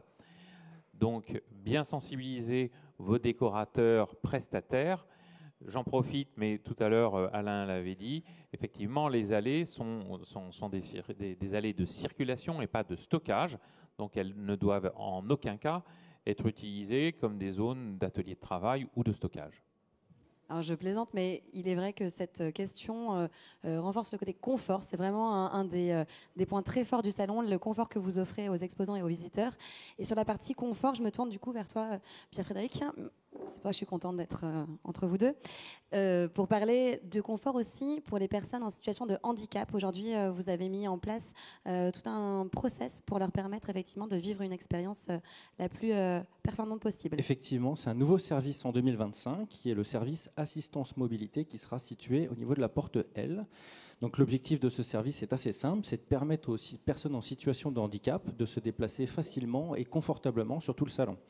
Donc il y a 3 volets pour ce service. Premièrement, il y aura une hotline dédiée à partir du 15 mai qui vous permettra de préparer votre venue au salon donc, très sereinement. Et cette hotline fonctionnera également pendant le salon. Donc voilà, si vous avez la moindre question, demande d'assistance, vous appelez, on répond.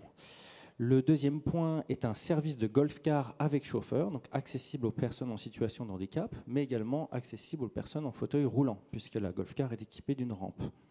Donc ce service permet d'être déposé au plus près de son lieu de rendez-vous. Et si besoin, vous appelez la hotline et on peut vous redéposer ailleurs sur appel. Donc c'est un vrai accompagnement pour les personnes en situation de handicap sur ce site qui est quand même immense.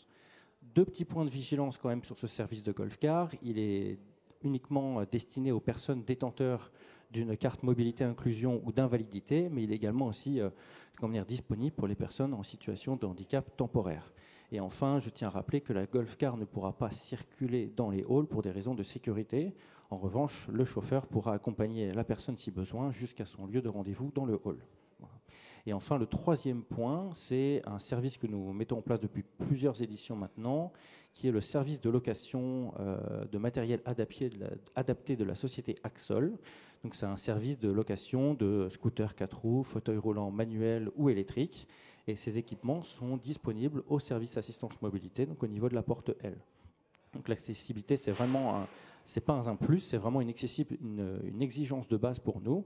Et nous voulons que chaque visiteur et exposant puisse vivre pleinement son expérience sur le salon, peu importe sa situation. On le voit, merci de permettre cet accueil à tous. C'est très important pour parler du secteur et pour garantir la visibilité et du salon et des exposants. Merci beaucoup pour ce point. Je reviens vers toi après sur des points plus RSE génériques. On l'a vu, il y a beaucoup de contraintes, de règles, de process qui sont mises en place pour garantir effectivement que le salon se passe dans les meilleures conditions possibles.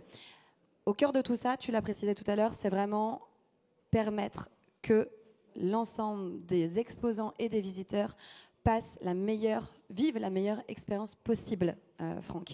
Est-ce que tu peux nous parler un petit peu de cette satisfaction et cet accompagnement exposant ? Oui, à l'heure où de nombreux exposants choisissent de réduire leur coût de structure en externalisant leur accompagnement exposant, il nous semble essentiel au SIAE de rappeler que nous avons fait un choix inverse, qui est de vous accompagner pleinement avec une équipe dédiée, expérimentée, car nous le savons, le SIAE est un salon compliqué. Est-ce que, comme Alain, tu n'es pas tout seul dans cette aventure, tu as une équipe à tes côtés. Et côté coulisses, est-ce que tu peux nous présenter un peu les personnes qui veillent concrètement à ce que tout se passe bien pour nos exposants ? Oui, alors en fait, on a une équipe qui est relativement large parce que nous avons plusieurs types de surfaces. On a les halls, le statique, les chalets. Et donc, cette équipe, elle est bien connue. Elle est pilotée par Jean-Baptiste Honoré, qui est caché quelque part. Ensuite, est-ce qu'il est là, Jean-Baptiste, ou est-ce qu'il est parti se cacher pour pas qu'on le... il est là-haut. Il est là-haut. Ah, il est carrément là-haut, il veut faire un show, pour le produit chalet, Alexandre qui vous accompagne, Jonathan et Tony pour tout ce qui est hall et puis le Paris Space Hub. Jean-Baptiste coordonne aussi l'ensemble des exposants statiques.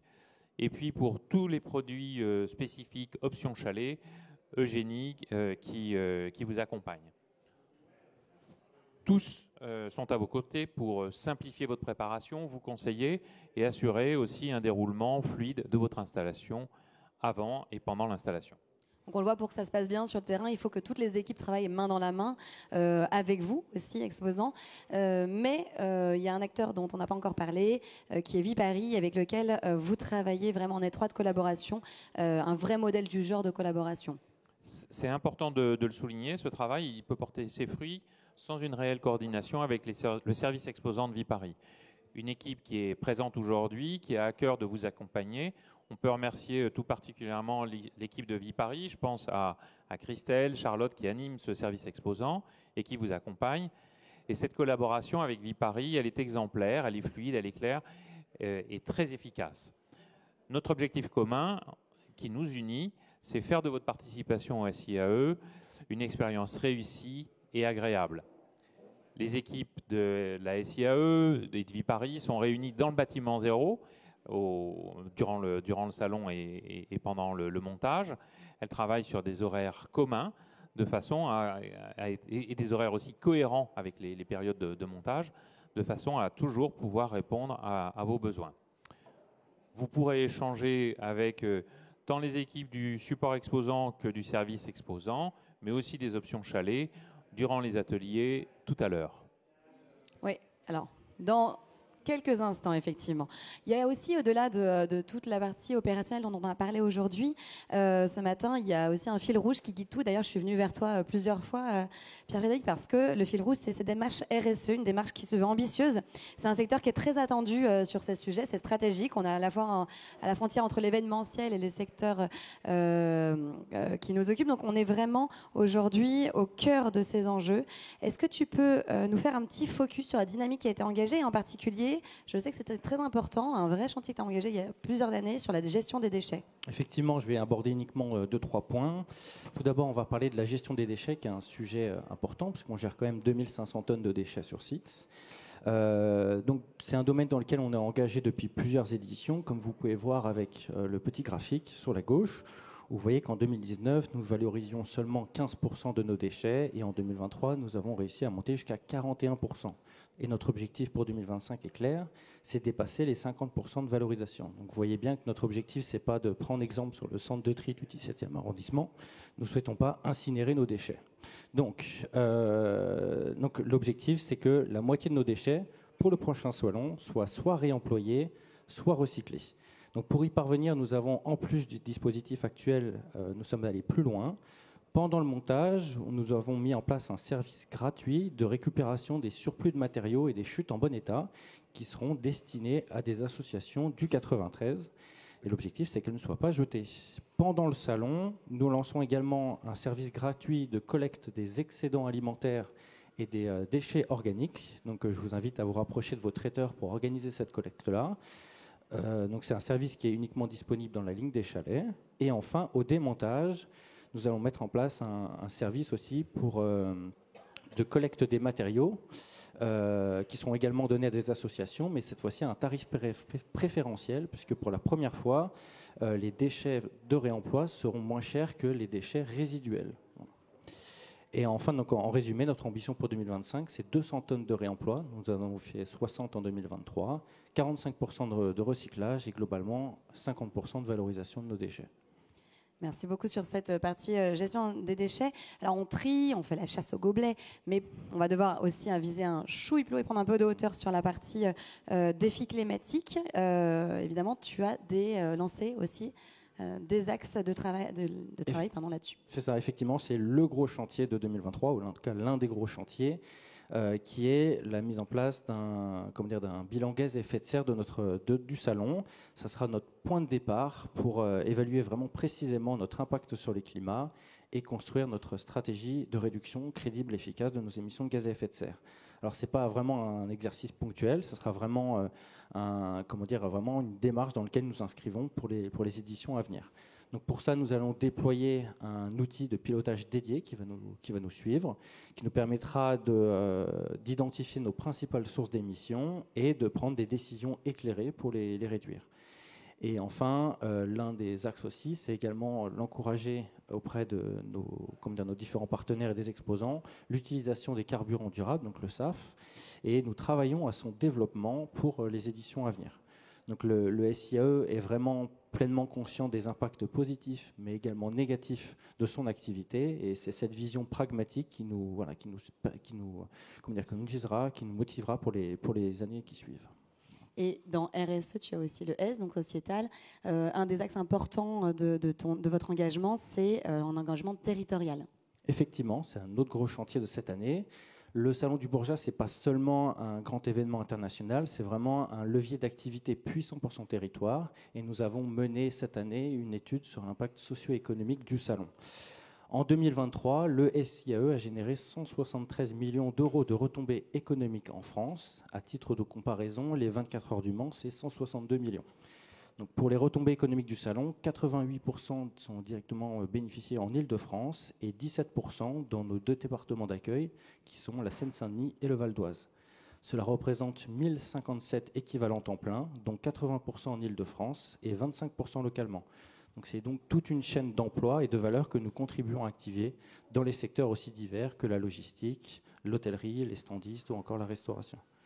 Mais ce n'est pas tout, puisqu'en analysant notre empreinte économique, on constate que 96% des dépenses du SIAE ont été effectuées dans un rayon de 200 km autour du Bourget.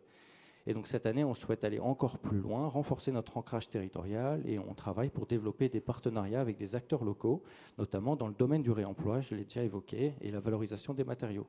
Donc le salon, c'est un événement international, oui, mais c'est un acteur qui est quand même profondément ancré dans son territoire. À l'image d'aujourd'hui aussi, puisque nous sommes accueillis en Seine-Saint-Denis pour cette journée, et on est très heureux d'être là. Je vais maintenant déjà vous laisser la parole sur ces deux questions. Merci beaucoup à nos deux intervenants. Est-ce que vous avez des questions sur les parties qui les concernent? Pour Franck ou Pierre-Frédéric? Bon, alors je vais regagner un petit peu de temps et je vais aller m'asseoir à côté de Muriel, qui est donc notre directrice marketing et communication. Hop là, merci beaucoup. Parce que Faire agir de façon responsable, c'est bien. Le faire savoir, c'est mieux. L'importance du marketing et de la communication, elle est là pour nous et pour nos exposants, pour le salon et les exposants. Et pour parler de cela, du coup, merci Muriel d'être là. Est-ce que tu peux nous présenter déjà les nouveautés de cette édition ? Alors bonjour à toutes et à tous. Je suis ravie de vous retrouver pour ce temps avant la dernière ligne droite jusqu'au salon. Effectivement, on va commencer par une première nouveauté, et pas des moindres. Ça va arriver. Puisqu'il s'agit du catalogue officiel des exposants. Ce catalogue sera pour la première fois pour cette édition en 100% digital. Alors ce nouveau format nous permet non pas d'avoir un catalogue, mais des catalogues. Pour commencer, parlons du catalogue personnalisable. Il sera un véritable outil pour préparer sa visite. Les professionnels pourront, grâce à un moteur de recherche multicritères, sélectionner les exposants qu'ils souhaitent rencontrer ou qui les intéressent, les ajouter dans les favoris, puis générer un catalogue PDF personnalisé qu'ils pourront télécharger et qui sera un document sur mesure pour visiter le salon. Ils pourront en faire autant qu'ils le souhaitent. Ensuite, nous aurons des catalogues thématiques. Alors, de la même façon, ces catalogues seront téléchargeables au format PDF. Ils regrouperont tous les exposants qui ont choisi d'être dans une thématique précise. Et ils seront aussi des parcours de visite et des guides pour les professionnels qui se rendront sur le salon.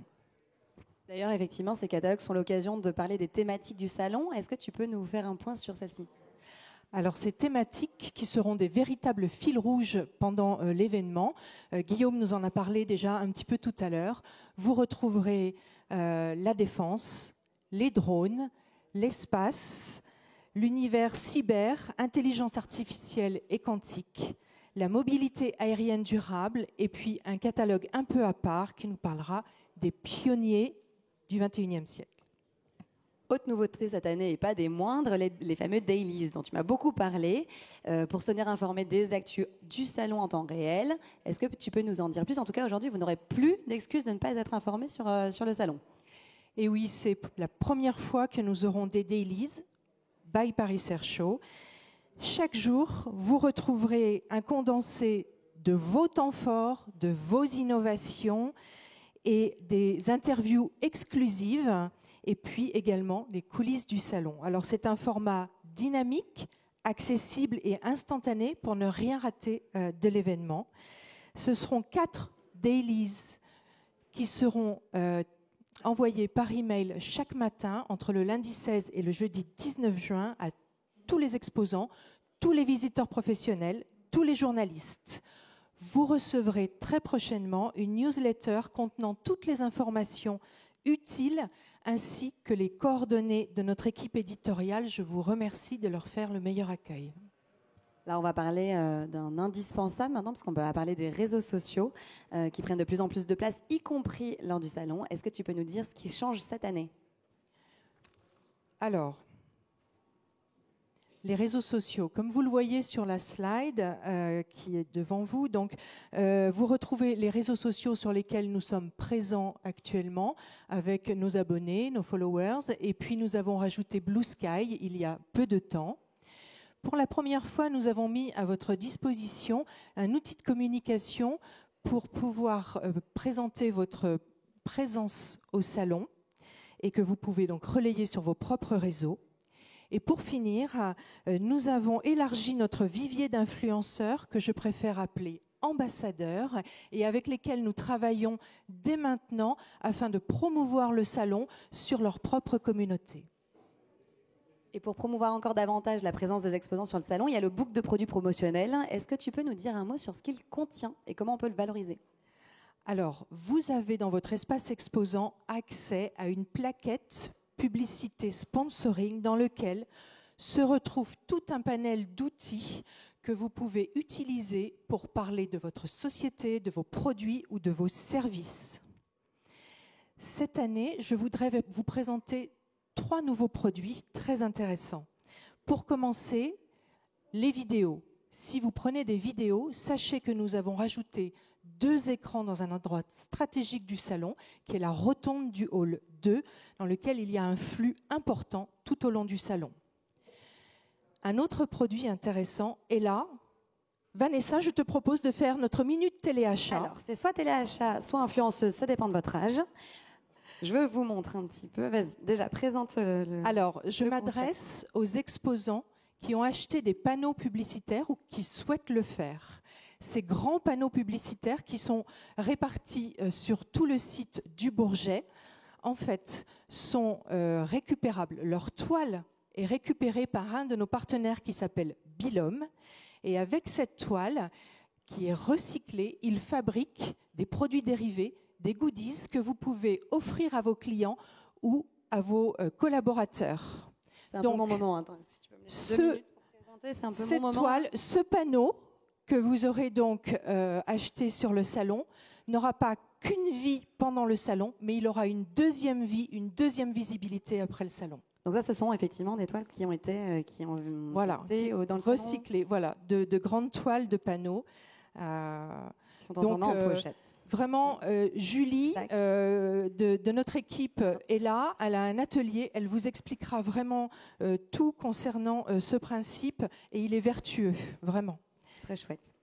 Ensuite, le dernier produit, je voudrais vous parler des totems digitaux. Il y en aura environ 55 répartis sur tout le salon. Ces totems digitaux donc permettent de s'orienter, de trouver des informations sur les animations, sur vous, exposants. Et donc, vous pouvez là aussi acheter de la visibilité pour être vu partout. Alors, merci de m'avoir permis de faire ça au moins une fois dans ma vie. Je voulais aussi que tu nous fasses un petit point sur les services qui sont mis en place et l'accompagnement qu'on peut offrir aux exposants tout au long du salon, en amont, pendant et après. Alors évidemment, le premier service, c'est l'espace exposant qui a été conçu pour vous accompagner à chaque étape de la préparation de votre participation à l'événement. Donc vous y trouvez toutes les informations clés et le calendrier des échéances à respecter. J'en profite juste pour préciser que c'est sur cet espace que vous retrouverez la présentation qu'on vous diffuse aujourd'hui aussi. On a vu que certains prenaient en photo les slides, pas besoin, vous l'aurez sur l'espace exposant. Merci Vanessa. Ensuite, parlons du Wi-Fi. Donc, il est gratuit. Il est présent sur l'ensemble du site. Il vous permet de rester connecté, facilite vos communications et vos consultations en ligne. Un autre outil très apprécié, c'est l'application mobile. Elle a connu un grand succès en 2023 puisqu'il y a eu 46 000 utilisateurs. Alors, elle permet de rester informé sur tout ce que vous présentez et tout ce que vous organisez sur le salon. Elle permet de s'orienter grâce à la géolocalisation indoor et outdoor. Donc n'hésitez pas à déclarer qui vous êtes, ce que vous faites, ce que vous présentez, parce que ce sera relayé aussi sur l'application mobile. Un autre service très important, c'est le Media Center. Il est au cœur du salon. C'est un espace clé pour partager toutes vos actualités avec les médias du monde entier. Donc, pensez à bien renseigner votre casier presse sur votre espace exposant pour être relayé pendant tout le salon. Et enfin, pour finir, le Shipping Center qui vous permettra de réceptionner ou d'envoyer des colis pendant le salon. Et ce n'est pas fini. Alors, toujours plus loin, en Portel 4, pendant le montage, le salon et le démontage, vous aurez une équipe de grooms qui sera là pour vous accueillir, pour vous informer et pour vous orienter. N'hésitez pas à aller les voir. Nous aurons également, en porte O et L, des consignes gratuites, une entrée coupe-fil pour vous et un service déporté de bagages. Et puis, pendant tout le salon, nous aurons une conciergerie qui est un service gratuit mis à votre disposition également. Nos concierges sont là pour vous aider dans tous les besoins de dernière minute auxquels peut-être vous n'aurez pas pensé. Et ils sont joignables avant le salon grâce à une hotline et pendant toute la durée du salon sur place du 9 au 22 juin. Moi, ça me donne presque envie de devenir exposante. Donc, si l'un d'entre vous veut m'adapter dans ces équipes pour le salon, ça me va très bien. Mais il y a encore plus VIP avec le fameux badge Elite. C'est le sésame des invités très, très spéciaux. Quelles prestations sont incluses dans ce dispositif cette année, Muriel ? Alors, le programme Elite, c'est la solution idéale pour accueillir vos invités de marque grâce à des prestations premium à noter, pendant les journées professionnelles uniquement du 16 au 19 juin. Donc, qu'est-ce qui est mis à leur disposition ? Lorsqu'ils arrivent sur le salon, ils ont une entrée fast-track, directement dédiée. Ensuite, ils ont des golf cars qui les attendent pour les emmener jusqu'à un lounge qu'on appelle le Lounge Elite, dans lequel ils ont vestiaire, rafraîchissement, un lieu pour se poser pour travailler, un lieu pour avoir des rendez-vous. Et nouveauté cette année, vos invités qui auront le badge Elite pourront le recevoir de façon électronique et l'imprimer directement au bureau. Alors justement, parlons un peu business avec les B2B meetings. Quel est le dispositif cette année et comment on va pouvoir booster les opportunités business ? Alors avec notre partenaire ABE, on vous propose de gagner du temps et d'organiser en amont du salon des rendez-vous qualifiés, que ce soit sur votre stand ou sur un espace dédié. Il propose également des conférences auxquelles vous pouvez assister. Le dispositif est en place du mardi 17 au jeudi 19 et toutes les informations sont sur votre espace exposant. Tu voulais nous faire une petite synthèse avec un plan ? Alors, oui. Pour que les exposants puissent se projeter. Un petit plan qui vous montre donc effectivement le Media Center au cœur du salon, sur le statique, le Lounge Elite, les rendez-vous d'affaires dans le hall 1, et puis les portes d'accès, donc la porte L4 avec l'accueil par les grooms, la porte L et la porte O. Et puis bien sûr le commissariat général où vous retrouvez le support exposant, la conciergerie et tous les services Viparis, le shipping center.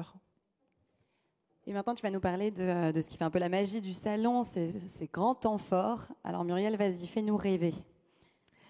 Alors cette année, nous retrouverons le Paris Serlab. Voilà, c'est sa 4e édition. Donc le Paris Serlab, c'est le lieu stratégique où l'on retrouve et où l'on présente l'avenir de la filière en mettant en lumière les innovations qui façonneront l'aéronautique de demain.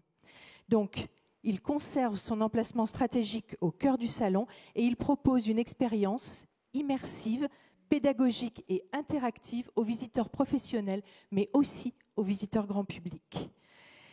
Et il plonge le visiteur dans l'univers et l'industrie en pleine transformation qu'est la nôtre pour un transport aérien durable et une industrie leader en performance, en compétitivité et en souveraineté. Cette année, nous aurons des thématiques clés qui seront présentées sur le Paris Serlab, que sont les aéronefs ultra-frugaux, les nouvelles énergies, la digitalisation et l'intelligence artificielle, la cybersécurité, la connectivité et pour finir les nouvelles mobilités aériennes. Il y a une nouveauté très importante en lien avec la volonté qu'exprimait Guillaume en ouverture de mettre le spatial aussi au cœur du salon, avec un hall entièrement dédié cette année, avec tous les acteurs de la filière, une agora, des démonstrations. Est-ce que tu peux nous parler un petit peu de ce Paris Space Hub, s'il te plaît ? Alors c'est effectivement une grande nouveauté et on retrouvera sur un hall entièrement dédié à l'écosystème spatial sur 2500 m², le Paris Space Hub qui accueillera des exposants représentant l'ensemble de la filière, qu'il s'agisse des grands donneurs d'ordre, des équipementiers, des systémiers, des ETI, des PME ou encore des start-up. Nous retrouverons aussi bien sûr les institutions clés que sont le CNES, l'ESA, l'Armée de l'air et de l'espace ou l'OTAN. Il y aura sur le Paris Space Hub, au cœur de ce pavillon, de ce hall, une zone dédiée aux grands enjeux industriels. Cette zone sera animée par le GIFAS et elle mettra en lumière les perspectives du secteur. Et enfin, une agora accueillera une programmation riche, variée, intéressante, réunissant tous les experts du secteur pour débattre des transformations en cours dans l'univers spatial. Le Paris Space Hub sera un véritable carrefour d'échanges et d'opportunités. Autre carrefour d'échanges et d'opportunités, c'est aussi le lieu que vous avez souhaité dédier déjà à l'édition précédente aux startups, avec le fameux Start Me Up. Est-ce que tu peux nous parler un petit peu de cette édition, de cet événement sur cette édition ? En effet, on renouvelle pour 2025 notre engagement en soutenant l'innovation et les jeunes entreprises de l'aéronautique et du spatial. Une opportunité unique pour les startups de gagner en visibilité, rencontrer des partenaires et accélérer leur développement. En 2025, donc pour cette édition, nous aurons un espace de 250 mètres carrés dans le hall 5, où vous retrouverez donc toutes les startups qui viendront sur cet espace. Mais les startups ont aussi la possibilité d'exposer sur un pavillon national, régional ou avec un exposant. Et elles pourront aussi se retrouver sur la bannière Starter dans le hall 2 avec le pavillon GIFAS. Et puis bien sûr, dans le Paris Space Hub, nous aurons aussi des startups. Un programme d'animation est organisé autour de la présence des startups avec des tables rondes, des pitchs, et ces animations seront organisées du mardi au vendredi. Alors, pensez à demain, ça passe effectivement par ces startups, mais ça passe aussi à aller chercher les nouvelles générations pour les attirer vers les métiers de la filière. Est-ce que tu peux nous présenter l'avion des métiers ? Alors, l'avion des métiers, c'est un espace qui met en lumière les talents de demain. L'avion des métiers, eh bien, on facilite la rencontre entre les jeunes en recherche d'orientation et les besoins concrets de la filière aéronautique et spatiale. C'est une belle opportunité pour y découvrir des métiers passionnants, se projeter dans l'avenir et identifier les formations qui y conduisent. C'est important et c'est complété par une autre opération qui s'appelle l'Aéro-Recrute, que tu vas aussi nous présenter. Alors, l'Aéro-Recrute, c'est une initiative qui a été lancée par le GIFAS en 2022 avec un objectif très clair, soutenir la filière dans la promotion de l'emploi et des métiers de l'aéronautique et de l'espace. Elle a connu un grand succès. Et dans le cadre du salon, cette opération, il faut le savoir, est concentrée sur le week-end grand public et s'adresse uniquement aux exposants français. Pour soutenir cette initiative, le salon met en place une billetterie spécifique permettant aux personnes en recherche d'emploi d'accéder gratuitement au salon pendant les journées grand public. Enfin, en tant qu'exposant, vous pouvez bien sûr participer à cet événement si vous le souhaitez et vous inscrire. Vous avez normalement déjà reçu 2 emails concernant l'Aéro-Recrute. J'imagine que vous avez des nouveautés cette année. Alors effectivement, nous avons 2 nouveautés.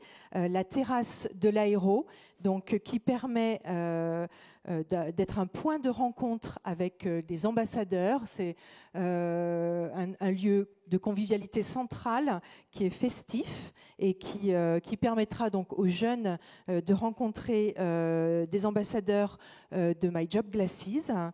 Et puis, deuxième nouveauté, les entreprises participantes auront la possibilité de mettre leurs offres d'emploi sur le site de France Travail et de l'Aéro-Recrute. On va maintenant passer à un sujet enfin important, puisqu'on va parler des femmes. Les femmes dans le secteur de l'aéronautique et du spatial. C'est important que le salon mette à l'honneur celles qui font bouger les lignes, qui inspirent et qui montrent que la filière est ouverte, plus ouverte que jamais. Est-ce que tu peux nous en parler rapidement, Muriel ? En effet, pour cette édition, nous célébrons la place des femmes dans l'aéro et le spatial. Et nous mettons un coup de projecteur sur les femmes de l'aéro et du spatial et leurs parcours inspirants. Donc, ce sera un fil rouge du lundi au dimanche pendant toute la durée du salon où nous aurons des interventions, des témoignages, des tables rondes, des expositions, toute une dynamique de valorisation qui sera proposée pendant tout le salon. Le vendredi 20 juin sera un jour spécial puisque chacune de vos entreprises, si elle a des initiatives en interne, pourra les mettre en valeur sur son stand pendant le salon.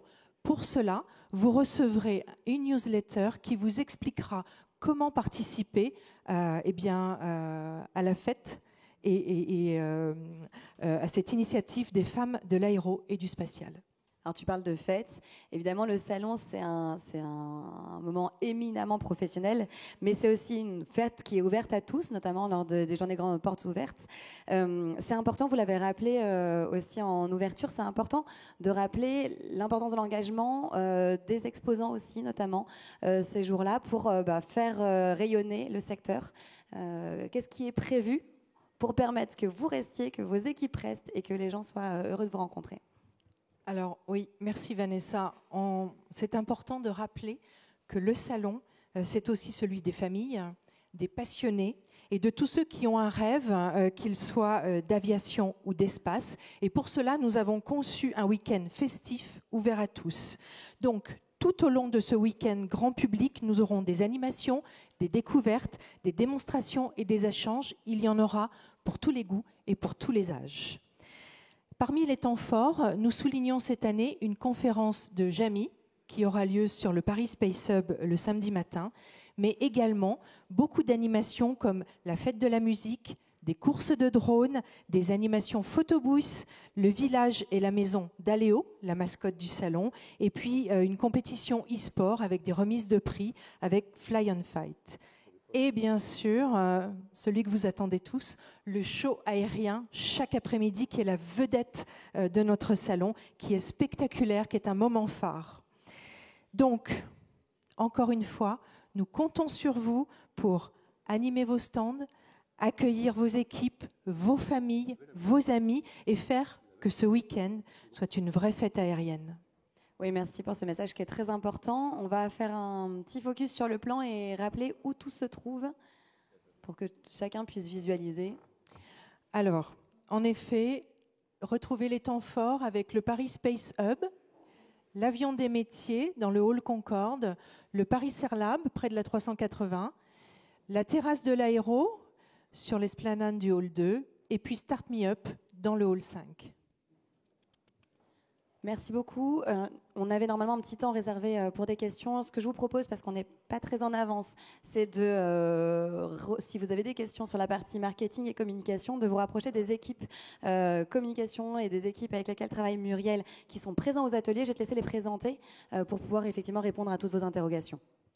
Alors, vous retrouverez effectivement nos équipes donc, pour parler de ce fameux catalogue 100% digital et obtenir toutes les informations. Bien sûr, nous aurons aussi un atelier sur ce fameux produit publicitaire et sponsoring. Et Julie sera là pour vous présenter cette plaquette qui vous donne toutes les possibilités de vous mettre en avant pendant la durée du salon et après. Et puis, nous aurons aussi Christophe qui nous présentera ces fameux totems qui seront donc répartis sur tout le salon, les totems digitaux. Et enfin, Stéphanie sera là pour vous parler des rendez-vous d'affaires que vous pouvez organiser dès à présent avec nos partenaires ABE. Merci beaucoup Muriel. Un grand merci. Alors, je vais faire un bruit énorme en me levant. Un grand merci à tous pour votre participation, pour vos questions. N'hésitez pas effectivement à rejoindre très bientôt les ateliers pour affiner effectivement les questions que vous pourriez avoir sur des situations plus personnelles. Normalement, vous avez aussi on vous avait invité à poser des questions par mail. On a œuvré à les intégrer dans les présentations qui ont été faites ce matin. Si vous en avez d'autres, n'hésitez pas à les reposer en atelier. Et avant de vous laisser filer, je vais laisser la parole de conclusion à Guillaume pour le petit mot de la fin. Merci Vanessa. Rapide. Eh ben oui, rapide. Donc nous arrivons maintenant au terme de cette série de présentations riches en informations et échanges. Permettez-moi une nouvelle fois de vous remercier sincèrement pour votre présence nombreuse, attentive et impliquée. J'espère que ces présentations ont permis de clarifier les points essentiels de votre participation et de répondre à certaines de vos interrogations. Comme vous l'avez vu, cette 55e édition du Salon s'inscrit pleinement dans la tradition d'excellence qui fait notre réputation depuis maintenant 115 ans.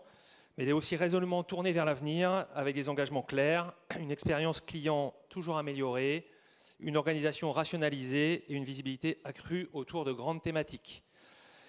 Nous mettons tout en œuvre avec l'ensemble des acteurs mobilisés pour vous offrir des conditions optimales et sécurisées. Je réitère à cette occasion notre appel à votre vigilance constante quant au respect des règles de sécurité. Nous vous rappelons notre politique de tolérance zéro en la matière et j'insiste très fermement sur ce point. Enfin, je vous invite à tirer pleinement parti des nombreux dispositifs de communication mis à votre disposition, qu'a vient d'évoquer Muriel, pour valoriser au mieux votre présence sur le salon, ainsi qu'à rejoindre notre dynamique RSE, qui marque une évolution, vous l'avez vu, importante cette année. Un dernier mot avant de nous quitter.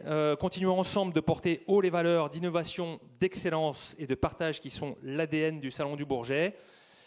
Je voudrais profiter aussi de ces quelques instants de conclusion pour remercier 2 personnes qui se cachent là-bas au fond mais qui vont venir me rejoindre, s'il vous plaît. Laura, Léonore, venez par ici. Vite, vite, vite. Voilà, ce sont, donc c'est l'organisation de cette journée, c'est évidemment, vous l'avez compris, toute une équipe. Mais on a également les chevilles ouvrières qui ont porté le projet et qui ont sué à grosses gouttes pour vous faire en sorte que vous ayez la plus belle journée aujourd'hui. Donc Laura et Léonore, merci à vous.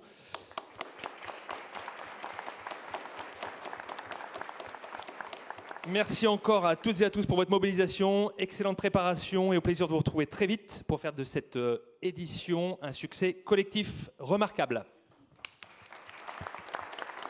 Merci à tous pour votre écoute, pour votre engagement. Merci aux équipes de la SIAE de m'avoir fait confiance. J'espère que j'ai à peu près relevé le défi, que vous n'êtes pas trop ennuyés, que j'ai réussi à rebooster un petit peu les attentions. C'est vraiment très important. Vous pourrez avoir plus d'informations au premier étage et partager un moment convivial avec le cocktail. Et je vous dis à très vite sur le salon et bon montage à tous.